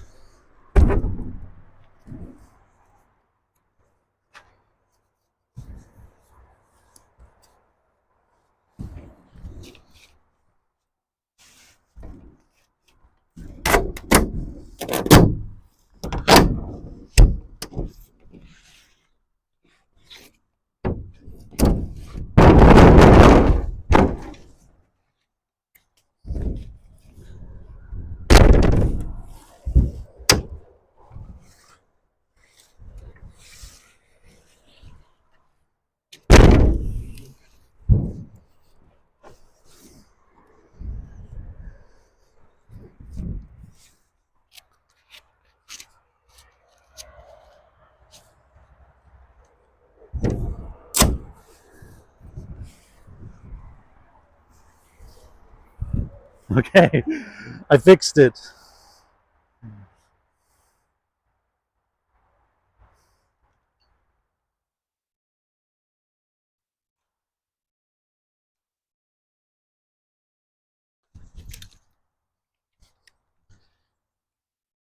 Bad tripod. Gotta jump.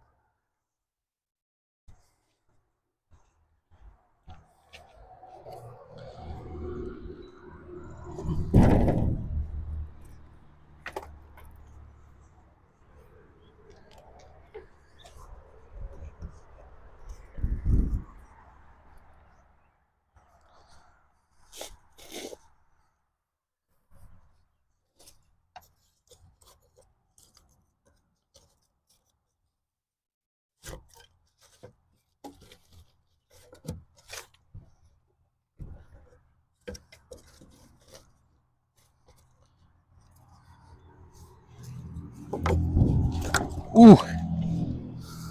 Hold on. Okay. And then we'll just put this like this.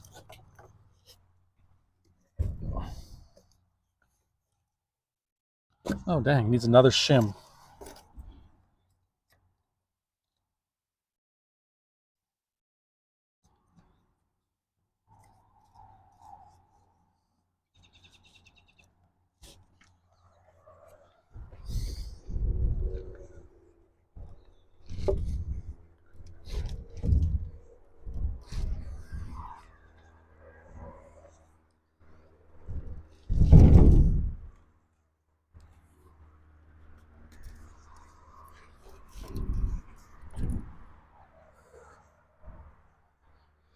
Okay, let's see.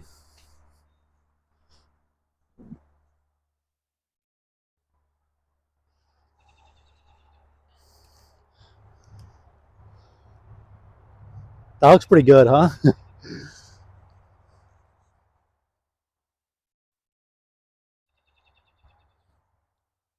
I don't think that door is going to warp either. There's so much wood on that. Like, damn.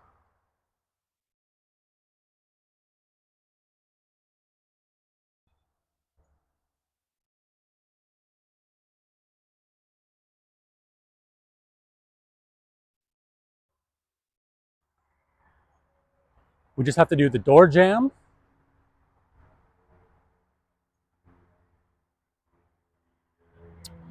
And the rollers tomorrow. Door jamb, rollers with the track, and the trim around the door.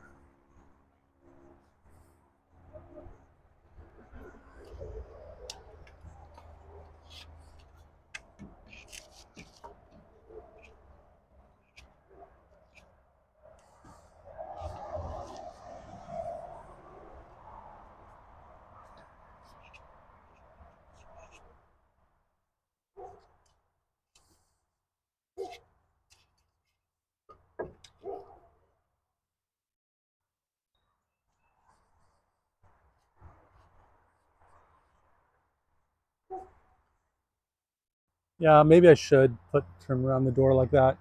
It'll just finish it up.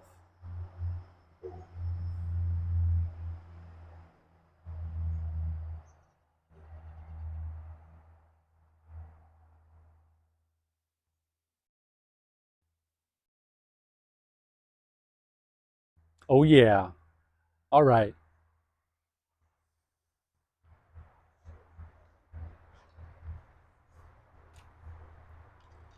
Yeah, it looks good like that.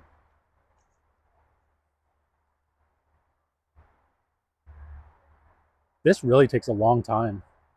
Dang.